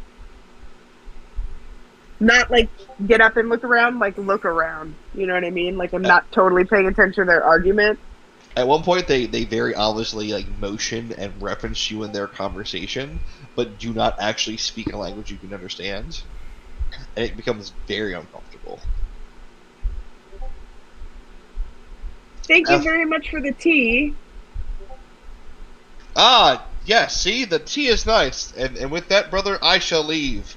And then the lady Vantra will march out of the house with you in tow, Deirdre, locking her arm around yours. Come, sister. We must leave. Yes. We have to ask my companions if you're allowed to travel with us. I can't make the decisions for the entire group. Yes, always. Us women must suffer. Don't mean it quite like that. We make decisions as a group. We don't let one person take control, or we try our best not to let one person make all of the decisions. The house that you were staying in, as I said, has a cooking area, like a small storage area, but where the beds are, there's a bunch of hanging bunks. Think of hammocks, I guess is the word I'm thinking of. Mm-hmm. Okay. This is obviously whoever refurnished the space is trying to optimize the space for most efficiency. And then in storms Deirdre and this lady, Salvantra.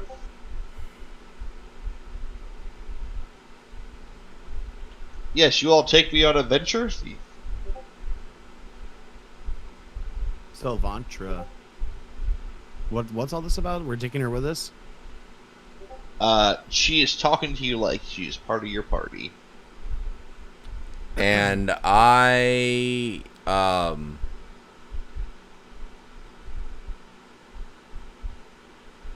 so nobody's asked. I heard Deirdre say that she was going to ask, but did she ever actually talk to us yet? Has Deirdre said anything to any of us? I was about to. You started talking, so I didn't want to interrupt. Oh man. So I approach the group, and I'm with Savantra in hand, and I'm like, "Hey, can we all come to the side over here and have a little conversation? Just the six of us. You can stay over here, Savantra." Sure. Group Yeah. huddle. Mm-hmm. Hey, she wants to come with us. I need you guys to let her down real easy. Yeah, so as far as wanting to come with us, you know, if you were actually genuinely trying to ask us to bring tonight. Oh, good. Okay. Oh, good. We're still discussing as a group about this possible Yeah. tag along, but we're trying to find a way to say no. Well, and my suggestion was just and that's when I got cut off. I was trying to say, just say no. I mean, Nancy Reagan this shit. Just tell them no. But let's tell her no tomorrow, because we need to stay here, right? And well, I guess we rented this from the Tabaxi. This chick can't tell us we can't stay here. We can tell her no Right. right now. Like this, Like, we're not more- bringing on we have no new positions available in gonna our try to, company at this time. I'm gonna try to persuade her to let it go. Just be like, honey, no, this is not for you. We're going into very dangerous waters. Like, you don't want a part of this.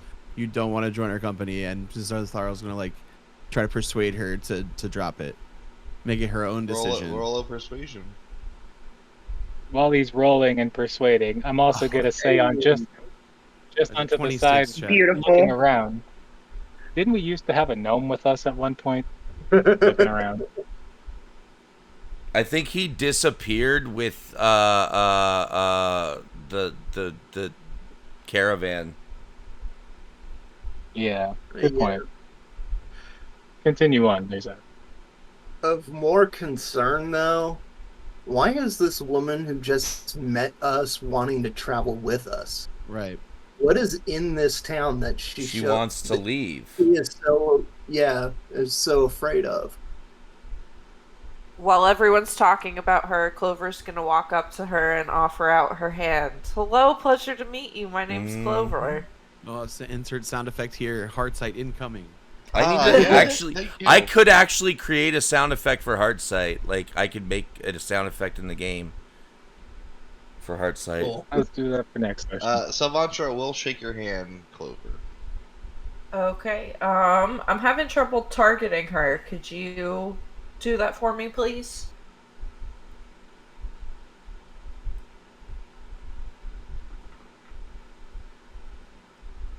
Mm. Oh, Uh, that was good. Oh. She is going to I pass that instantly save. dislike her. You attempt to do your heart sight, and there is just a stone wall. Since you are trained in the arcane arts, you do get the feeling that there's some sort of arcane training that this person has. Yeah, see, she's sketchy. That's why we got to persuade her to let it go. Get out of here. Oh yeah, and Zath rolled a 26 for his persuasion to let her down easy, as a bard want to do. Yeah. Does that persuasion go over? Otherwise, I'm sure I would try to talk to her while everybody's chatting, but ultimately, I don't trust her either. Anybody who passes the hard side fail cannot be, or the hard side Right? save cannot be trusted. Just gonna throw this out there. Don't forget that if they're fiend, a celestial or undead, they auto fail. Yes. Okay, just throwing that out there. That I am aware of. As Zathariel, you do some explanation. You're like, "Hey, listen, we're on this quest and blah blah," and you do some fast talking and some misdirection to kind of convince her that she doesn't want to leave with you. But she would feel better at least spending the night with you in this house away from her brother. Brown chicken, brown cow. Yeah, right. That's carrying forward of her. Like, with your persuasion, I would say that you're able to gather from the way she's acting that she feels smothered by her brother and just needs some personal time. You know, it's not that she's trying to escape. It's like she's like, my brother's smothering me. I need to leave. And you're like, no, you don't. You just need to like take a deep breath and like maybe not be with him. It's just like she just met us and she's trying to get all up in our shit, and we are low key like trying to like not be infiltrated by this lady right now. So like, if it's genuinely like she just needs space from her brother and she's not trying to like kill us in our sleep, to maybe insight this, like just to make sure she's not like on something sketchy, but she just wants to vibe with us while we crash in this house. That's cool. Yeah, with your persuasion, you're able to talk her down to just hanging out with you for the night and not necessarily traveling with you. Okay. Could Clover suggest the ultimate sign of independence and freedom is getting a tattoo? Wouldn't that piss your brother off? What is tattoo? A tattoo, and Clover shows off some of her tattoos. Russian teenagers? It might be. That would be a great name for it. But tattoos are art on the skin, and Clover is showing off the tattoos on her hands and everything. And I think some of the party have tattoos. I do art on the skin. It hurts a little bit, but it lasts forever. It's amazing. Oh no, dear. I appreciate, but it's no for me. Okay. Just wondering. Well, if you need to get some time away, I know a really good Airbnb about 3 days walk away, or not Airbnb, regular B&B. A good 3 days walk away where you could get time alone, maybe do some reading, catch up on painting and whatever you like to do in your free time. Yes, I am no housewife yet, but I do enjoy the thing. Don't we all?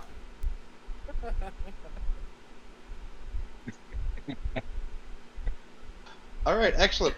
With that, the night will start to wind down. You begin trading stories with Salvantra. She and her brother were adventurers some years ago. During the reign of old Alderton, they were out doing their venturing thing.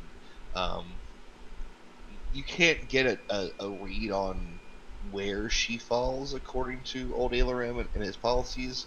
You just were able to gather that she was like an active adventurer during that time. She's just a little bit older now, not necessarily retired, but towards the end of her prime.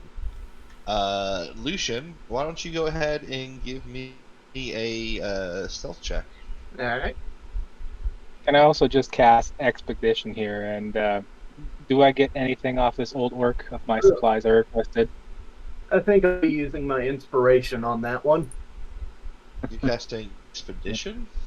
Oh, I'm just joking. Like, DM me how much I need to pay for supplies, or if I get my supplies at all. Just to refill your tobacco pouch is 2 silver, easy peasy. It depends on if you want You got orc it. or dwarf weed. I'll take orc because I'm speaking to him in orcish. But that's besides the point. All good. Thank you, DM. Excellent. All right, Lucian, you approach the house.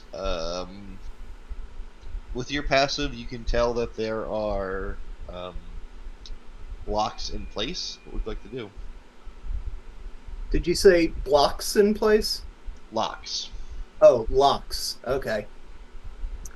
In that case, I'm going to attempt to pick the lock.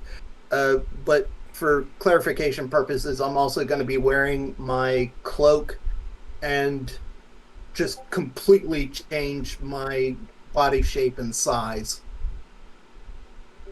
Ooh, let's To go. what? Let's go for old human male. Okay. Give me a sleight of hand. All right. Sleight of hand. There we go. God damn. Ooh, Lucian. And a Ooh, 6. 6. Ugh. Yeah. Are you using thieves' tools? Yes. You put your tools into the lock as you've done tons of times before, and you twist and you're like, oh, hey, I got this. And as you turn that last little twist, you're like, oh, fuck, and you set off an alarm. Oh, great. This is a arcane alarm that sounds wow, wow, wow, radiating from the lock that you just failed to pick. Great. Is this You, inside the room we're all in, or at the Tabaxi's home? Just for clarification. the rest of the group is down at the house they've rented. This is at the Tabaxi's home. Lucian was trying to bring Thank you you. to. Thank you. Yeah. Lucian, you have 1 round of action. What do you do? Huh. Let's put you at the appropriate location. Yeah, that's probably a good idea.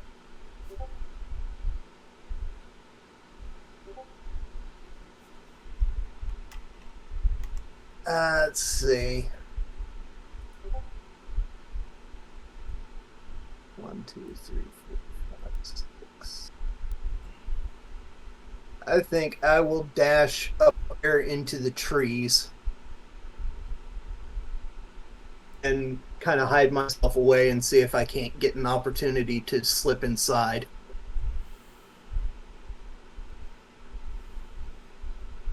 Okay. You hear the sound of metal and the stone sliding and rocking, and these double doors burst open as sunlight comes flying out. Lucian, since you are here, give me a perception. Right?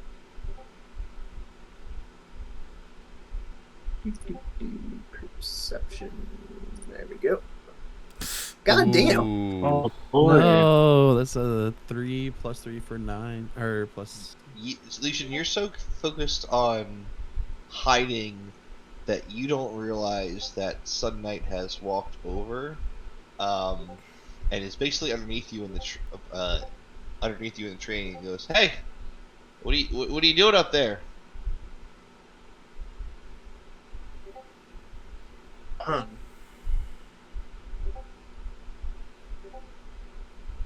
I'll climb down and talk to Sun Knight directly.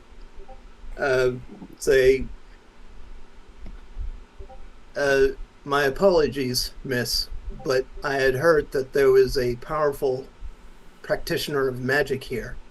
I was hoping to speak with you in secret, but obviously that did not work out.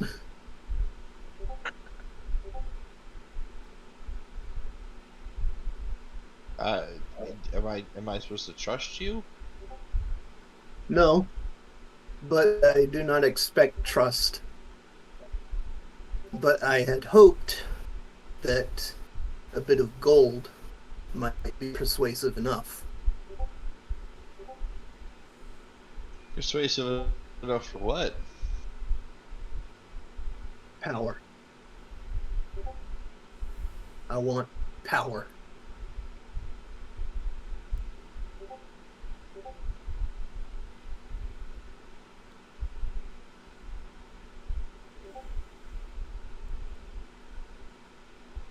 Low key, Lucian brings out a little ball gag and a gimp suit. Not the dynamic he was thinking about, I'm sure. No, it wasn't, but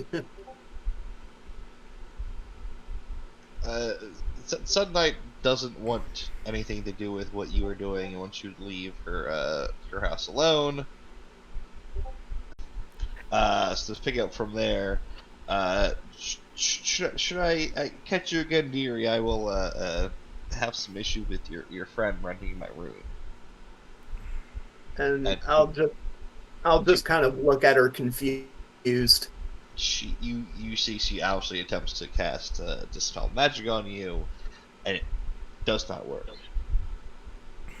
And further confusion from me and silence, just waiting for her to say something. Honey, I do not know why you come to my door, but those that live here know better. Well, I do not live here. Absolutely.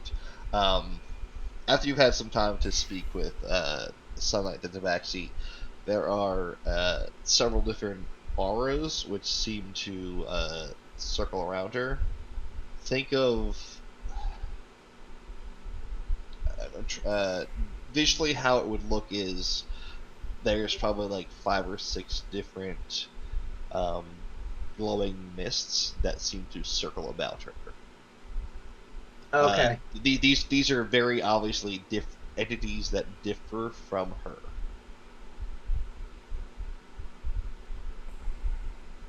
Okay. So you would be unwilling to teach me some of your magic, then? Why would I teach you? What have you earned to be taught? I have coin. Not everyone lives off coin, my friend.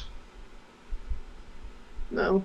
She But will it point is- to the garden behind you, which is an actual garden meant to sustain like the household. It's not just like a, hey, I'm growing tomatoes, peppers this summer kind of garden.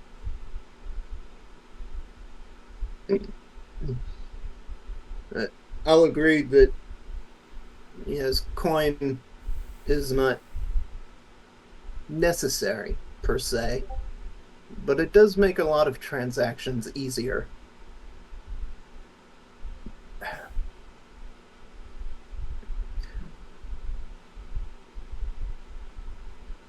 What transaction do you wish, my friend? There is much to this community you do not really understand. Apparently. But in my particular case, I wish to know how to stop the aging process. That is not a path I've embarked down, and I cannot help you. I see. A shame. Very well. Thank you then for having the decency to at least converse with me, considering the circumstances under which we met. And with that, I'll retreat into the darkness to the north and make a very wide circle around the village back to the home, for lack of a better word, where we're staying. And I'll shift back to my normal form sometime mid-journey. Do you notice anything weird along the way? Because, like, we got a weird vibe around about this place. I don't know what they're farming here. Yeah. Lucian, as you are returning back to your friends, give me a perception. All right. Perception. Not a 3. Okay. It's not a 3. I'll take it. Say 15, It's getting Chad. better. Lucian, you notice that several of the homes here are very obviously vacant by the overgrown and or lack of a garden. The people that do live here do take care of their gardens. The old orc neo dwarf grow some very vibrant tobacco leaves. That even the house you're staying in has a small side garden which has fresh tomatoes, peppers, the accoutrements.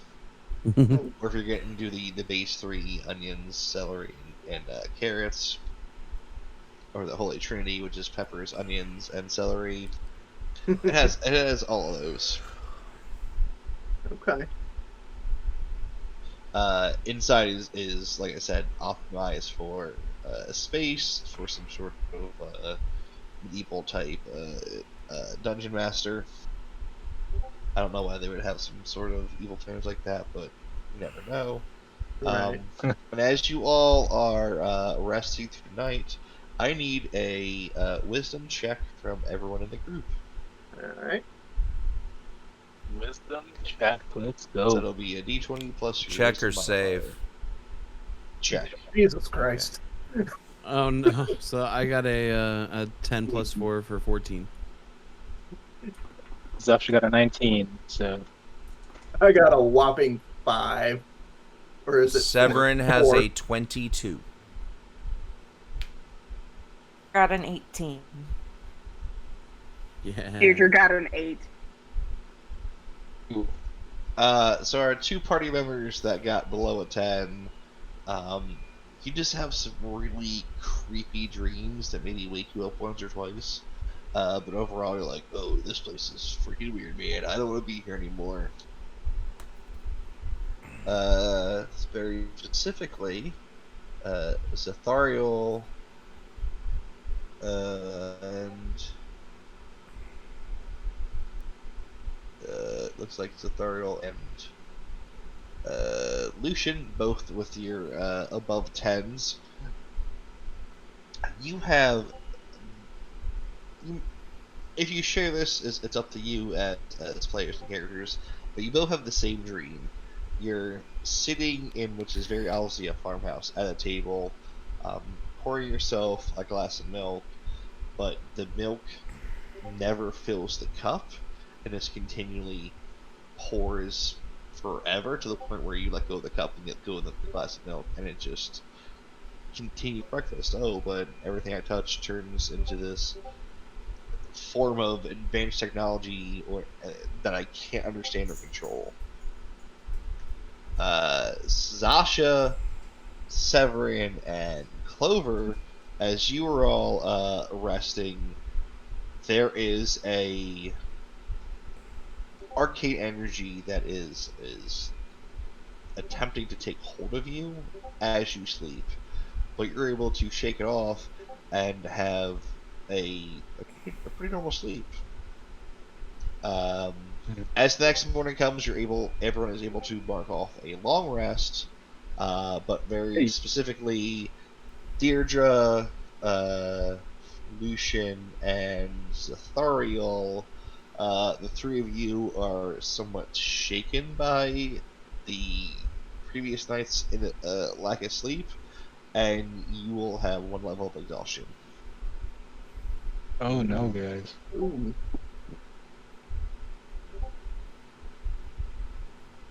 And for the audience at home, 1 level of exhaustion does what, DM?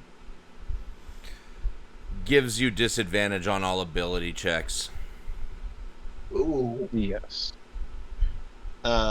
If the party chooses to take a short rest during the next day, those with that level of exhaustion may be able to dispel it. But as you come to the next morning and exit, 1 point of exhaustion, yes. Sorry, thank you. As the next You can dawn, actually add it as a status to your character if you right-click on your token and go to Assign Status Effects. You see Exhaustion 1, 2, 3, 4, and 5. Perfect, thank you. as the party awakens the next morning and steps out of the barn/home they were staying in, there is an uneasy silence and a heavy mist that is obscuring most of this small community.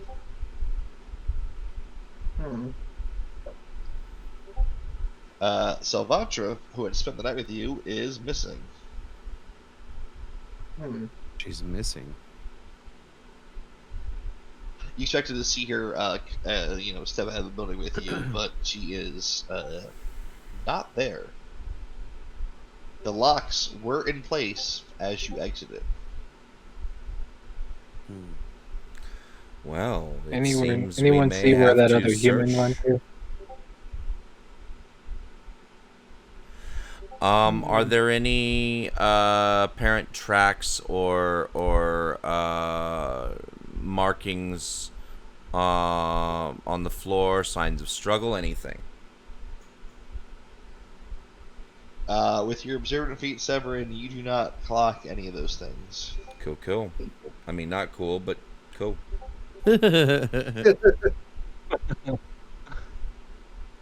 What'd you say, Zasha? Oh no, I was just asking the crew as we wake up. Anybody see where that other human went to? I don't think I even got her name.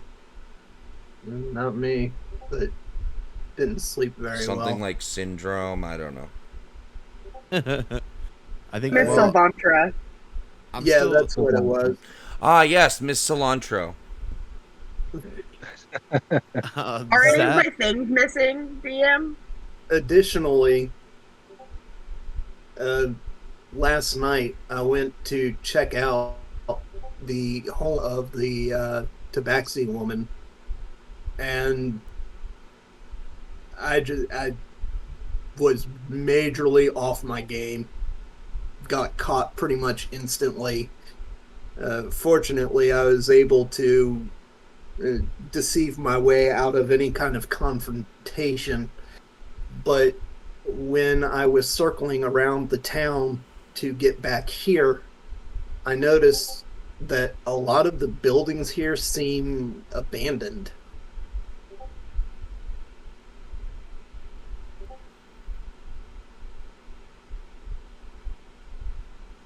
That doesn't bode well, considering we just rented this room from her. Maybe that's where the human lady went off to, was with her, but...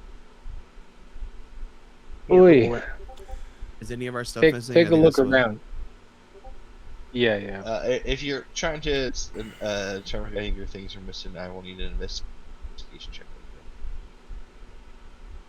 That actually sounds like a good idea. From all of us? I have a question, DM, whatever M. Oh no, Clover with the 1. I specifically said that I was going to take first watch, last watch, and meditate in the middle. So, at what point was this person still in my observation? When did they disappear? Because it was either during the first watch, last watch, or in the middle. Was it while I was asleep? It's not until someone mentions it that you realize they are missing. Man, that just sounds exactly what an observant person would do while they were on watch. I will allow a Arcana check from Severin. Thank you.